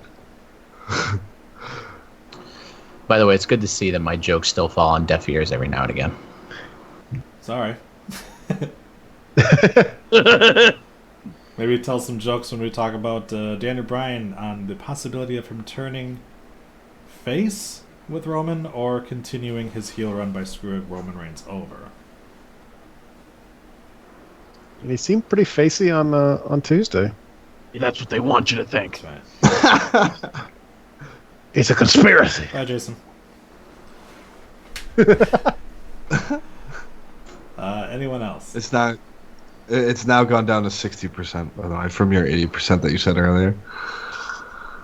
Yeah, he's mad at me. Whatever. Oh yeah. As for Daniel Bryan, it's a fucking setup. The reason I say this, we brought this up last week where they went back to Harper and Rowan just being the tag team, basically the Bludgeon Brothers. They weren't really they great matches, but they weren't really getting over so much. So this is gonna give them the Daniel Bryan rub where people give a fuck about him. So Daniel Bryan goes right back to being a heel as his security guards. Will he So finally we have get a a new Wyatt theme song? family with Daniel Bryan. Yes.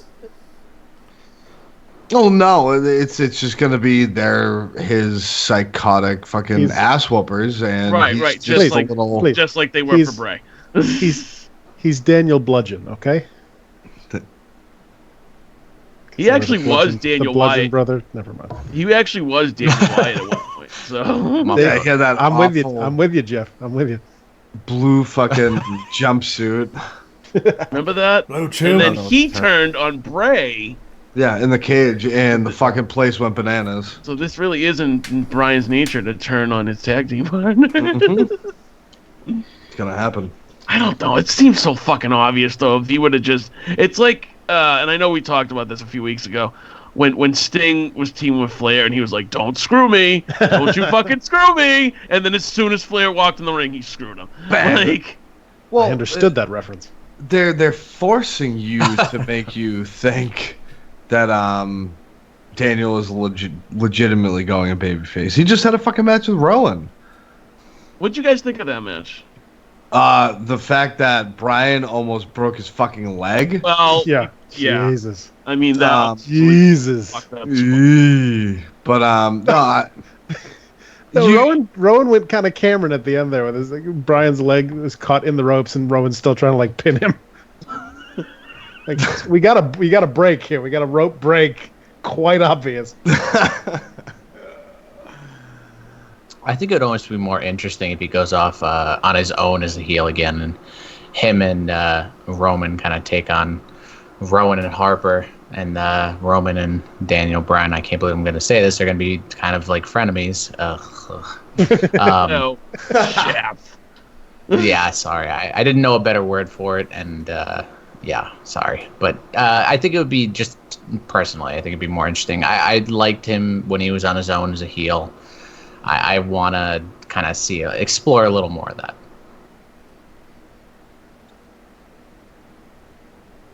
Okay, Jason, any thoughts on Daniel Bryan on the heel turn or face turn being legit?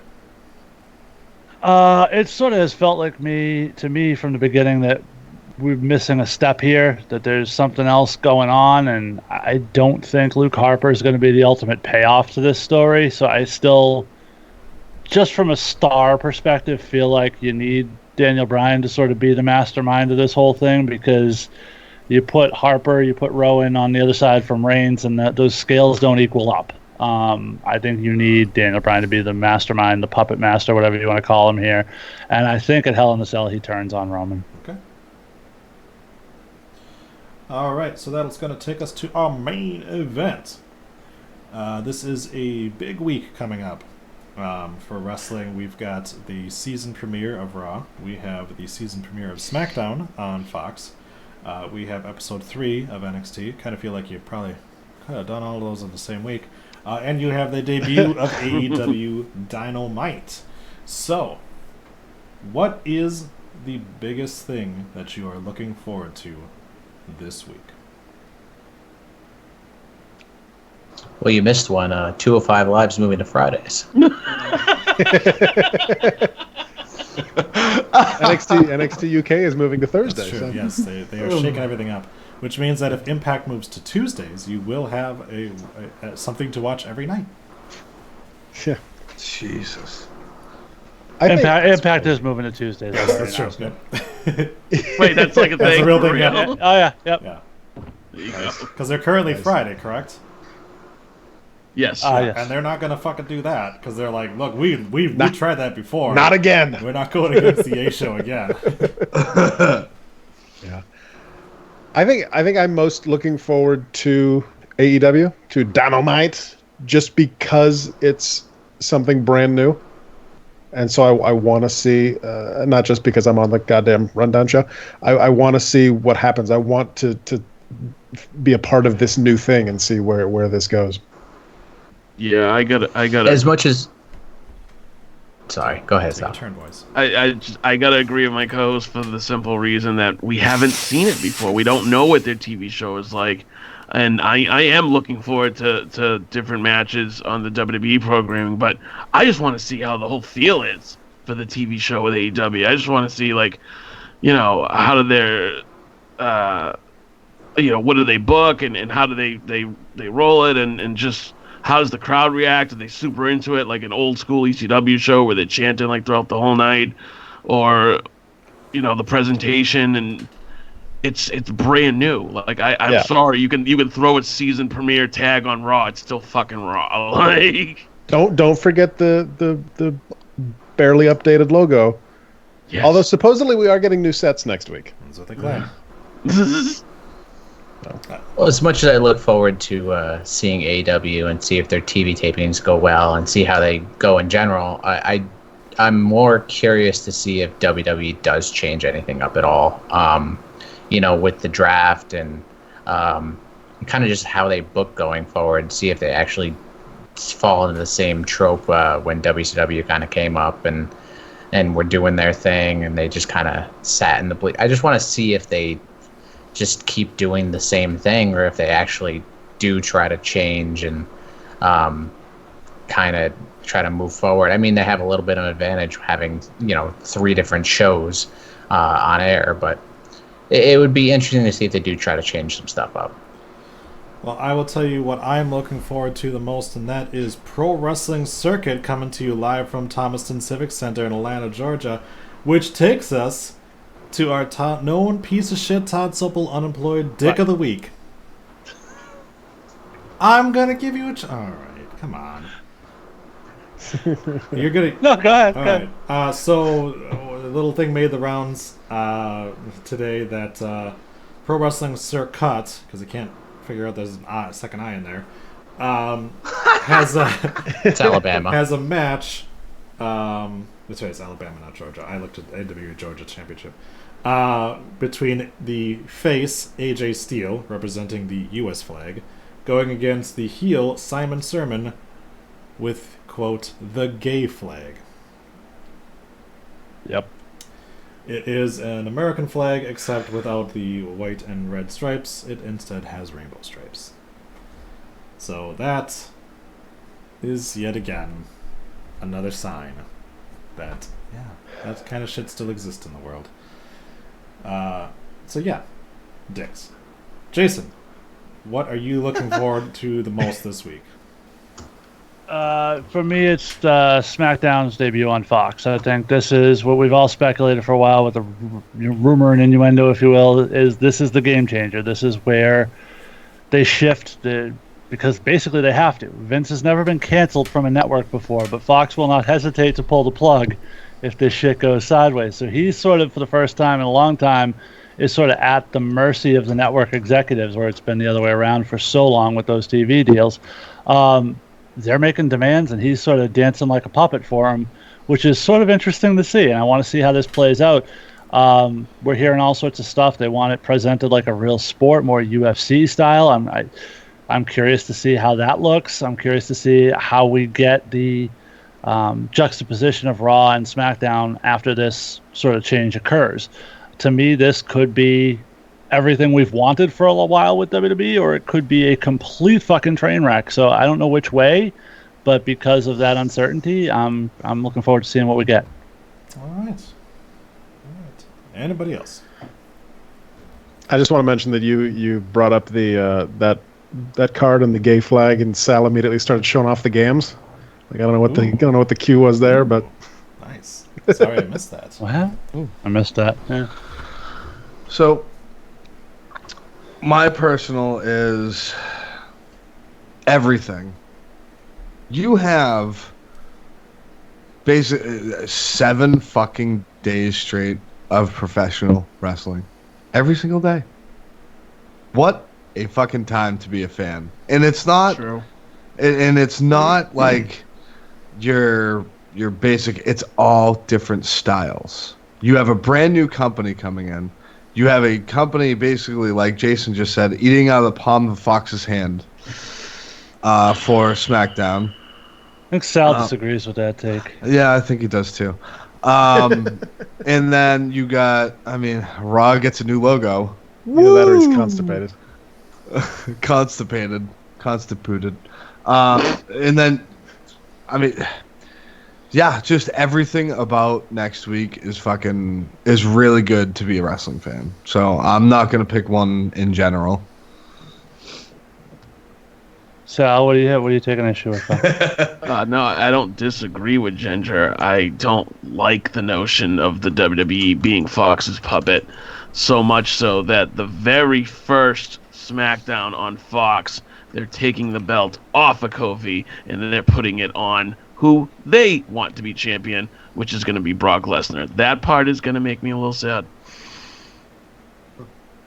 Well, yeah, but we've seen what happens when Vince doesn't have to answer to somebody, and we get the steaming pile of shit we often get from him not listening to anybody else and ripping up scripts and firing fucking writers, and I do it better than anybody else. So now we're going to get somebody with some influence who can actually tell him to fuck off a little bit. So I think it's going to be, it can only help, put it that way. I love this. Suffrage succotash. I love this notion that the titles should only be on people that we like.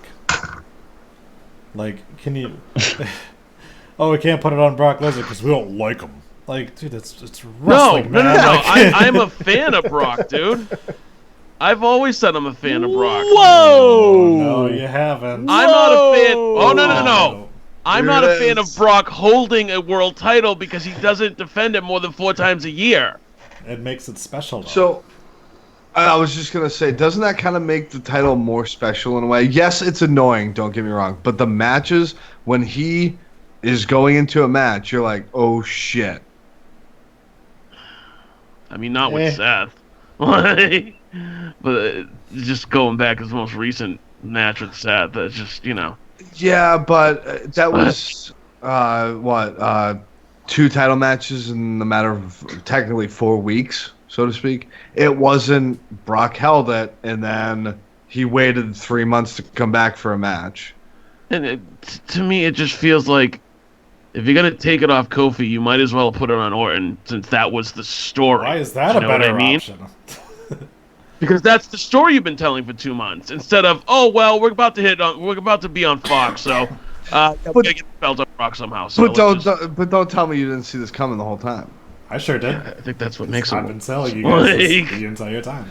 No, I think everybody. Before you hurt yourself patting yourself on the back, I also believe you said Kofi was going to lose the title in his first defense. So after you said they were never putting that belt on Kofi. Well, I definitely did. Pump the brakes a little bit on the self-congratulations there.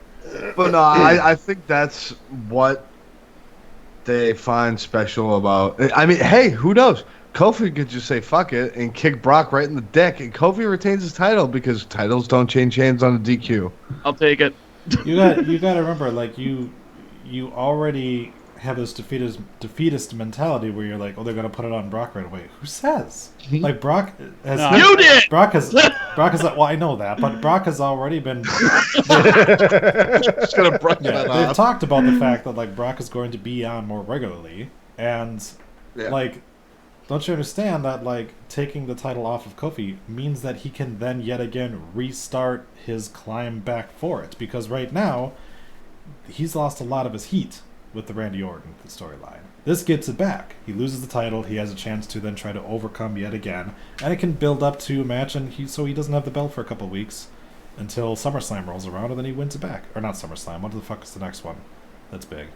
Rumble. Yeah, Rumble. Survivor Series. Oh yeah, Survivor Series. Yeah, you got Survivor Series that you can fucking put the title back. Hey, on. we got a Saudi Arabia show coming up in a couple weeks. Yeah, yeah. So there you go. I mean, don't automatically think something's gonna suck before you've even seen a fucking second of it. Like, That's true. give it some time. I don't care who has the title as long as it's entertaining. And Brock beating the ever-loving piss out of somebody sometimes it gets entertaining. The guy's a fucking madman, and Well, it's fun to watch him do crazy shit. It's fun to watch him fucking kill people. Jason. And again, let's remember that we're talking about how they want more of a realistic UFC type presentation. I know Troy's a MMA guy. I don't know about any. I don't remember any. I know Adam's not, but I don't know about anybody else. But and the only reason I know Adam's not is because he went to a UFC pay-per-view and left as soon as CM Punk was done in the first match. Did not go to that pay-per-view. No, he watched it. No. He watched it at Buffalo Wild Wings, I believe, is what he said. And then as soon as CM Punk got tapped out, he's like, "I didn't even take a bite out of my sandwich yet." But to that point, the UFC Championship has only the record for successful title defenses. I think is 5 before you lose it. So it'll be interesting to see if Fox sort of influences WWE to sort of make those title changes more special and sort of that anything can happen and we don't have to have a 40 week booking to fucking do a title change. It can just happen. Mentality that sort of happens with UFC, even though it's more of a actual competition. But I'm curious to see if some of that gets adopted. I think you'll get a little bit of it, but I don't think you'll get it like every title defense. Or every person that holds it, I should say. Well, you've also got the same kind of situation where like we've said, like, does the title need to be defended on every pay-per-view? If you don't have the title defended on every pay-per-view, then the storylines can be more about just, I want your belt, now we're in a feud. You can actually start putting better storylines and more different storylines into it. Or, and call me crazy, don't have a pay-per-view every 3 fucking weeks. There's that too. Well, that's not changing. That's one of their biggest problems. They should never have a pay-per-view between Royal Rumble and Mania. Yeah, absolutely. But you know, it's roadblock. It's the end of the line. But it's not. They have to go through it. You know they're doing 3 more pay-per-views from now till Survivor Series, right? Yeah. Well, see. I would just like to point out, me quieting down has not stopped the interrupting on this show. That is true. That is very true. I apologize. That's what happens when you have a 6-man boot. Oh my gosh. What? I just want to point. Nobody knows what you're. Did you just listen to that episode today? Hey, I'm an only child. I need acknowledgement when I make a joke. All right. My thing with Brock is similar to Sal's point. If he's going to be around more often, then I'm not going to be as upset with it. When Brock has a title, like he had the Universal title, and he showed up every fucking 6 months, especially when they did that whole thing about him having the longest title reign in recent history. It's like, no, because you never fucking defended it. If he's going to be around more often, they're going to make the title that he has seem like it means something, as opposed to the Universal title. It was just a fucking afterthought when he had it on Raw. Then I'm not going to be as upset with it. I'll be more okay with it. If it's going to be the same as the Universal title, then it's not going to be anything that I'm going to enjoy. And I think part of what I disagree with the most is this notion that Brock's going to show up and they're just going to squash Kofi. And I can't help but think back to, this is the same Brock Lesnar that made Daniel Bryan look like $1 million, that made AJ Styles look like a fucking star.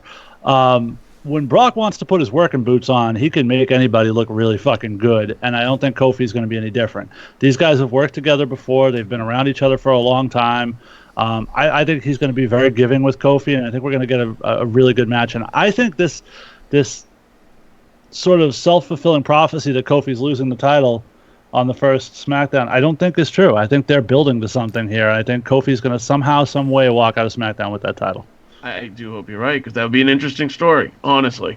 I will be pleasantly surprised. Well, let's not forget this is the company that continues to feed bullshit to the dirt sheets. So, like, this would totally be up their alley to be like, we're just not going to say anything against it. Sure, Brock's winning the title. Sure, Brock's winning it.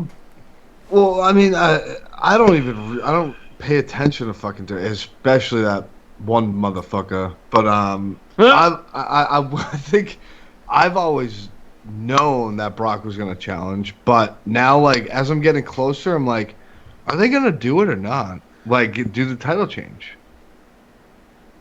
Here's the other thing. Sorry, go ahead, Jeff. No, you got ahead. Go ahead. I was just going to say, the other thing is, there, as far as I'm aware, there is not a WWE title match scheduled for Hell in a Cell. They haven't told us anything because they're having this match with Brock on Friday. Mm-hmm. So what do we do? Again, as you said, everything's got to be defended at every pay-per-view. What do you do on Sunday? I think we've established that when Brock holds a belt, it does not need to be defended at every pay-per-view. No, but don't go the 6 months like whoever the fuck said it. Go maybe like every 2 months. Keep him on TV. Again, if he's around and I see him, that's fine. Yeah. It was the problem of I felt like the belt when he was the Universal Champion between WrestleMania 33 and 34. It was like we didn't have a Universal Champion. Because he wasn't even on TV. He wasn't cutting promos. He wasn't doing shit. But you have to remember one thing. The last contract that Brock Lesnar signed, he had all the leverage. He doesn't have that leverage anymore. And by all accounts, he signed a new contract. He doesn't have UFC to go running back to, because to do that, he'd have to sit out a year because he's got to go into the drug testing and stuff like that. So his UFC career is pretty much done. He ain't going anywhere else. So there's probably a very good. He's getting older. So UFC's really out of the possibility. So there's probably a very good chance that he has signed a new contract that makes him show up a lot more. Yes, Adam, you have a question. Or Jeff, go. All right. Too small. I forgot about that whole motherfucker. He comes back once every 6 months and he wants to take over hosting duties. Jesus Christ! I wanted Jeff to get a shot because I interrupted him. No, I was just saying I totally forgot about the whole contract thing where he had all the leverage. But I was going to say just basically, he puts people over and makes them look like $1 million, but he still won. But obviously that goes to his fucking contract. So it's kind of a null point. That's what we fucking waited for? Yes. Wow. Yes. No, I'm just kidding. Wow. Dick. So waited for a null point. This week's Dick of the Week is Jason. I'm pretty sure I would win that every week. Just because of your gigantic dick? I really... Little one, little the other. I wanna just get like a trophy. I just want, in the background, I want a giant bronzed cock trophy on your wall. Jason has a trophy. He won the Turkey Rumble, bitch. I want like a plaque, and then just the dick's like 90 degrees out, like Seth Rollins' dick. There it is. You can melt that. Ginger, were you there for that? You there for that moment that Jason won that trophy? No, that was a UFO show. Oh. He can't be he can't be bothered to come to those shows. All right, so I think that is. He doesn't even come to APW anymore. I think that's going to do it for the very last episode of the Rundown Proper, the last episode where we talk about everything in wrestling before we split off into our own little shows. So next week, you will have, on Tuesday, the Raw Rundown will be released. On Wednesday, Twat Magic. We still have this Friday's Twat Magic coming out. You'll have that tomorrow. Next week, Wednesday, is the first Wednesday episode of Twat Magic. Thursday, you will be getting the NXT Rundown and the AEW Rundown. Brand new show. Then Friday, you will get the SmackDown Rundown directly after SmackDown, well, probably like an hour and a half after SmackDown goes off the air. You will also still be getting your Nitromania episodes, your 6 remaining Salvation episodes, all the little special projects that I start and stop after one episode. You'll be getting all of those, as well as every time we have a pay-per-view from either WWE or AEW. We will be having a special episode Monday. Yes? When's the next episode of the Pen 15 Club? Technically that rebranded. And then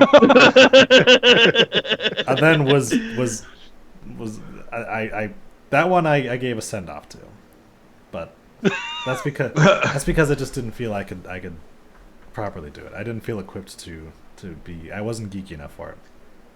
But yeah, so then so Monday after after a Wednesday or after a weekend pay-per-view, you will be getting the rundown proper, sort of like this, but probably with less of these people. But yeah, you will still be getting talking about the pay-per-views as a general.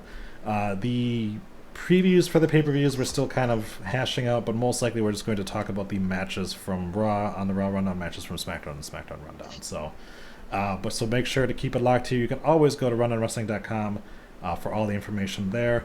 And with that, let's take a look at what's going on around the independent circuit. Adam, do you have the document up? You dick. Of course, you're the first. No, I'm just asking. I will in a second. I had the YouTube Well, because chat going on my phone. just for the last episode, I would really appreciate if you could give us an APW read. All right, host. Just because you don't want to do it? No, I love doing it every week. I just like hearing you do the reads, man. It gets them off.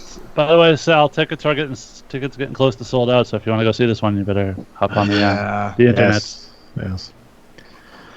All right. And you want to be at this one. Yes. I know. Don't sound so fucking defeated.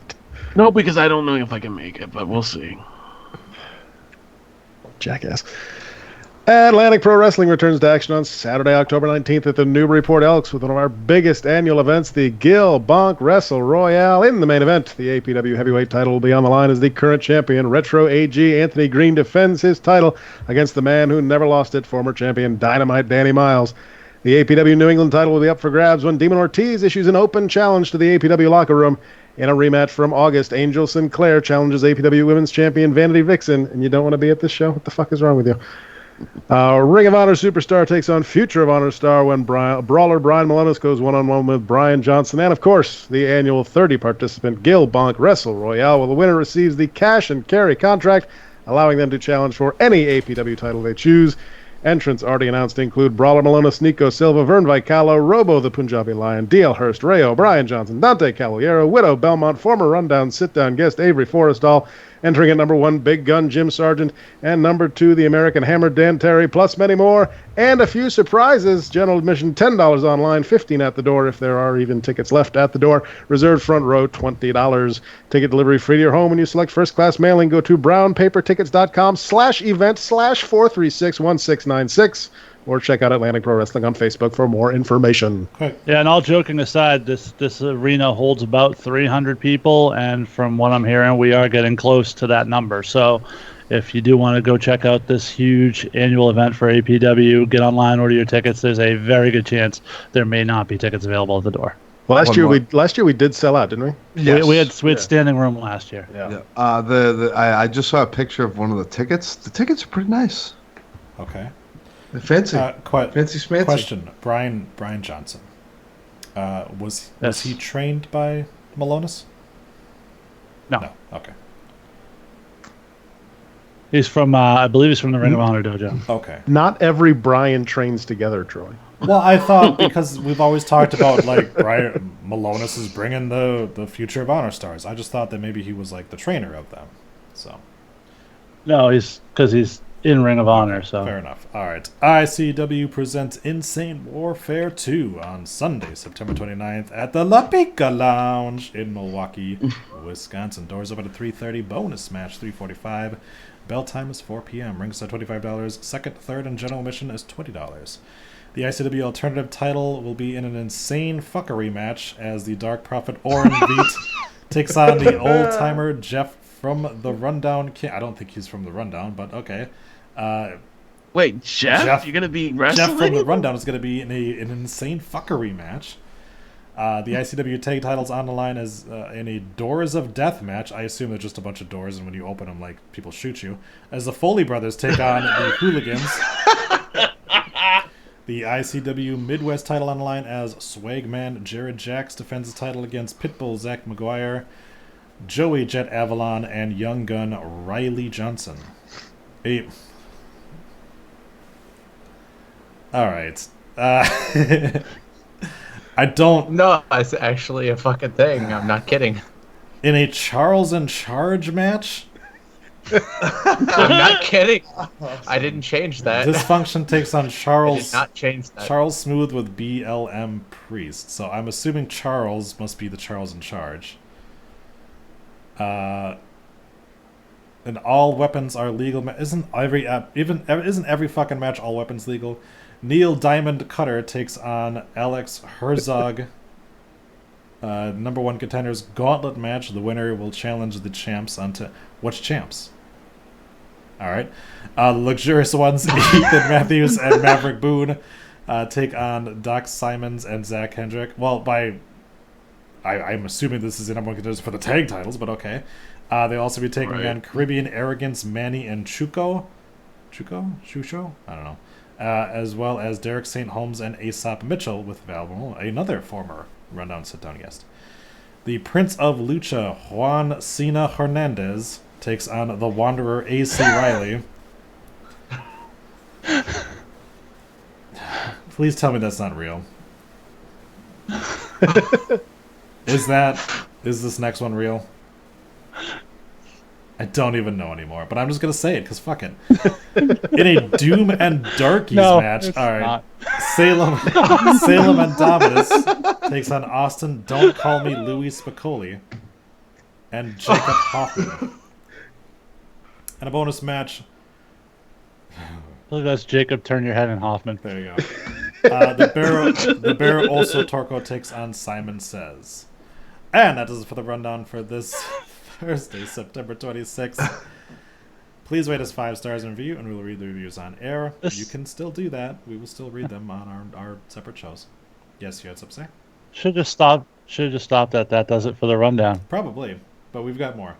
Follow us on Twitter at Rundown Network. Like us on Facebook at facebook.com/Rundown Wrestling. Email to show your dick pics and your twat shots at Rundown Wrestling or rundownwrestling@gmail.com. Go to instagram.com/Rundown Wrestling. Go to youtube.com/Rundown Wrestling. Yes. And you can still send in emails, though. We'll just read them on one of the other shows. Yeah, exactly. I was going to say, like, if you want to like say something to a specific show, just put it. Nobody's emailing us anyway, so it doesn't matter. Leave us a voicemail at 617-863-6967. That's 61 Rundown 7. We're on Patreon. You can head over to patreon.com/Rundown Wrestling to become a patron. I have already ordered a $20 shirt for our new $20 subscriber. Hell yeah. Probably will be getting that next month. You can check out our website, rundownwrestling.com, for more information on all of our great shows, such as the Nitromania Podcast, Hurry Up and Cruiserweight, Making the Grade, NXT Rundown, Raw Rundown, SmackDown Rundown, AEW Rundown, Twat Magic, and WrestleMania Salvation. You can listen to our friends The Brawler, Brian Malonis and Mike Crockett on the Wrestling Podcast About Nothing, with new podcasts every Monday. Go to facebook.com/thewpn or thewpan.com. You can check out our friend Justin Michaels on his show Yes on Waltz. Go to yesonwaltz.com or watch it on your Roku through the RNTV app or the 24/7 Retro app. Hey, the next time we get Justin on, at least then he only has to watch one show. You can follow our host on Twitter at JStorado920, at Rockstar Troy, at Ginger19876, at Cellmania Fuckitology. I don't know. Fuck it, I give up. You didn't type fast. At Hurry Up Cruiser, at 2-Man Treadmill Dildos. That's still in there. And at Nasty Kiss _. Thanks to everyone for listening. Truly, thank you for listening to all 400 and fucking whatever number of episodes that we have out. Thanks to Jason. Thanks, and sincere thanks to Adam for bringing me on so many years ago. Thanks to Troy for all the work we've been able to accomplish together over the last couple of years. Thank you to Sal. I thanked him earlier, but Jeff coming aboard was a huge addition to the network as well. And Ginger, you guys have been tremendous additions. You've given us all a lot of time and effort, and we all appreciate it.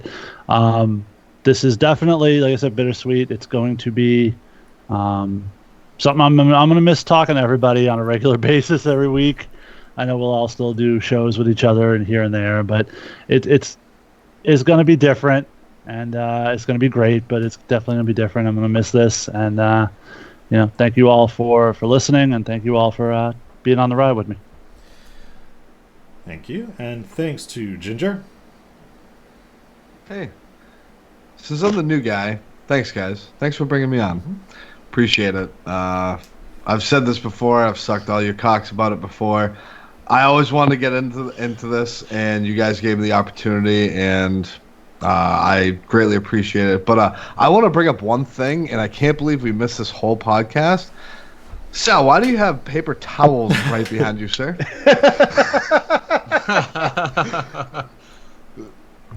One of those mysteries of life there, buddy. Bounty, not a sponsor. Thank you, Ginger. Look forward to doing some more. He's got Charmin too. There you go. Look forward. Where we keep the paper goods. So. But thank you guys, though. Seriously, though, thank you. So, of course, I am excited because I get to co-host the Raw Rundown with Ginger. I get to co-host the SmackDown Rundown with Jason. I won't be co-hosting anything, though, with Sal, really. But, Sal, thank you. Thank you, Troy. Thank you for not signing up to be on the show with you. Yeah, yes. No. No. Yeah, Thank you, Troy, for years and years ago. This podcast would not have made it past 250 episodes if it wasn't for you. Okay.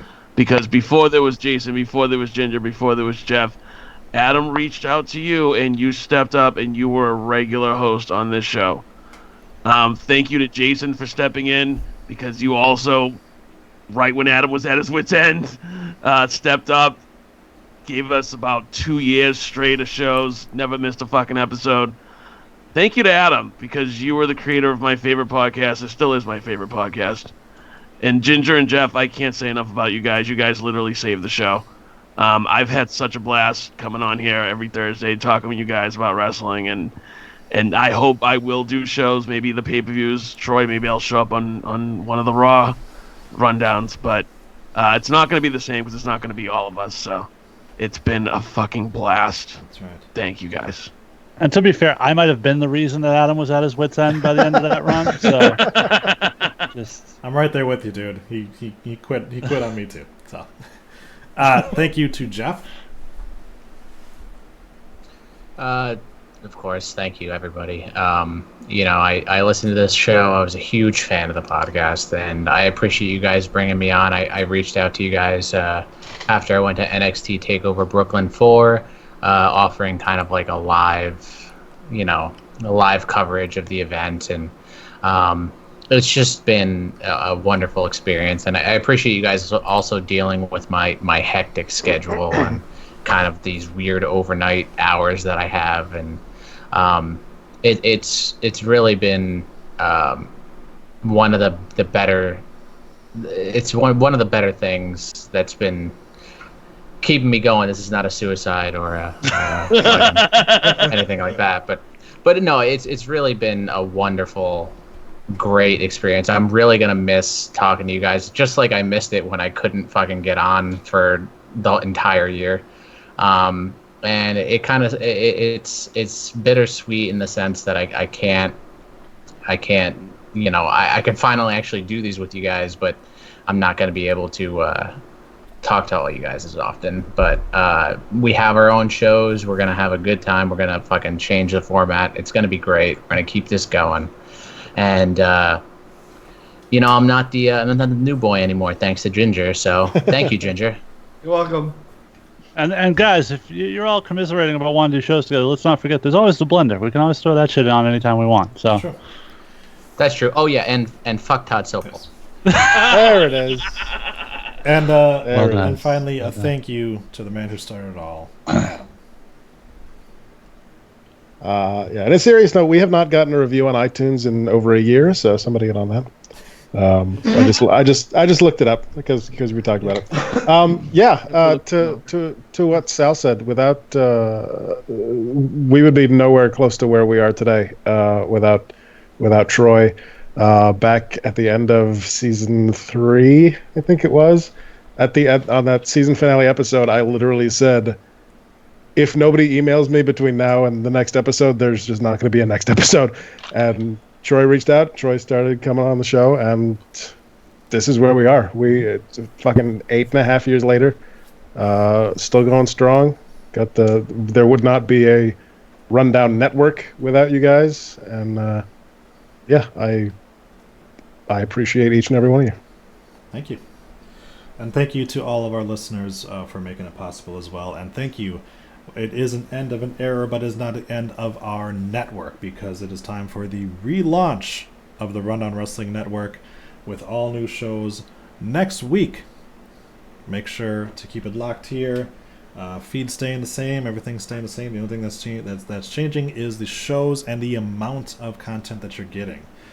So each show will be just focusing on one show, so we don't have to miss as much stuff as we tend to do, because we're trying to do so much in this one show. So really, it's the best thing possible for all of us involved. But all of us gentlemen here are very, very tired, so we're going to go to sleep now. But thank you again, everybody. Thank you for everybody that is here right now. And we will see you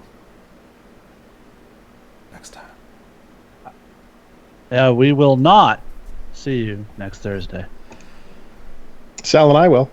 Yes, we will see you next Thursday for AEW Rundown, but for now, we will see your ass next time. And that will officially be the first time Adam's watched an AEW show. He watched Double or Nothing. Not true. Oh, one more thing. One more thing. Oh. Yes. It's for those of Okay, well played. For those of you listening to the podcast, Adam just quit. Damn. It's cold-blooded. Bye. Bye. All right, Jeff. This is it. You get the big last episode. You get the closing line. Go ahead. Oh, there's so much to choose from. I think I'm gonna go with Dooms and Darkies. I think that was the good one. Jeff never changed. Yep. All right. Bye-bye.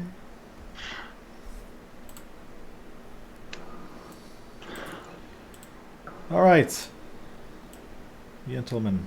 The shortest or earliest ending podcast we've had in like probably 2 months, and we had 6 fucking people on. Yeah. Yeah, but for the first time in 2 months, there wasn't the pay-per-view to predict and recap. Yeah, let's just pump the brakes a little bit. It was 2.5 hours, motherfucker. Yeah, this wasn't short by any stretch of the imagination. Right. Oh yeah, we didn't do the fucking normal hoobity hoobla at the beginning before we actually get going too. That's true. Yeah, we usually bullshit for half an hour before we actually start That's very recording. true. All right, let me get editing this so I can get it out tonight. But thank you guys again. Oh, you're editing it? You said you had 1 hour of sleep. I was afraid the show wasn't that you were. Oh, that was Ginger. No, Ginger Oh, said that was me. Oh, Jesus Christ! I'm sorry. Yeah, because it took me fucking like an hour and 45 minutes because Podomatic was being a fucking douche last okay. night. Oh, I was planning on editing it, but if you want to, I mean, don't. I'm gonna go hang myself as a. Is that why you were being all bitchy about us talking for long? Yeah. Well, that's why I didn't fucking get why you were all worked up. I'm like, bitch, you're an hour behind me and I'm editing it. What the fuck is the Well, I problem? didn't think you were editing. Why did I think it was you and not Ginger? That's weird. Anyways, okay. Well, thanks. Alright, well, since I'm not editing, good night, guys. And Troy will set everything up for next week, buddy. Yeah, for sure. Alright. Bye. Alright, gentlemen. It's been, again, I'll suck your cocks a little more. Thanks for bringing me on. Appreciate it. Oh, no problem. Thanks for being here. Of course, Ginger. Yep. All I right, didn't do anything brochachos. about it, but see you later. Fuck, I forgot Jeff Astilia.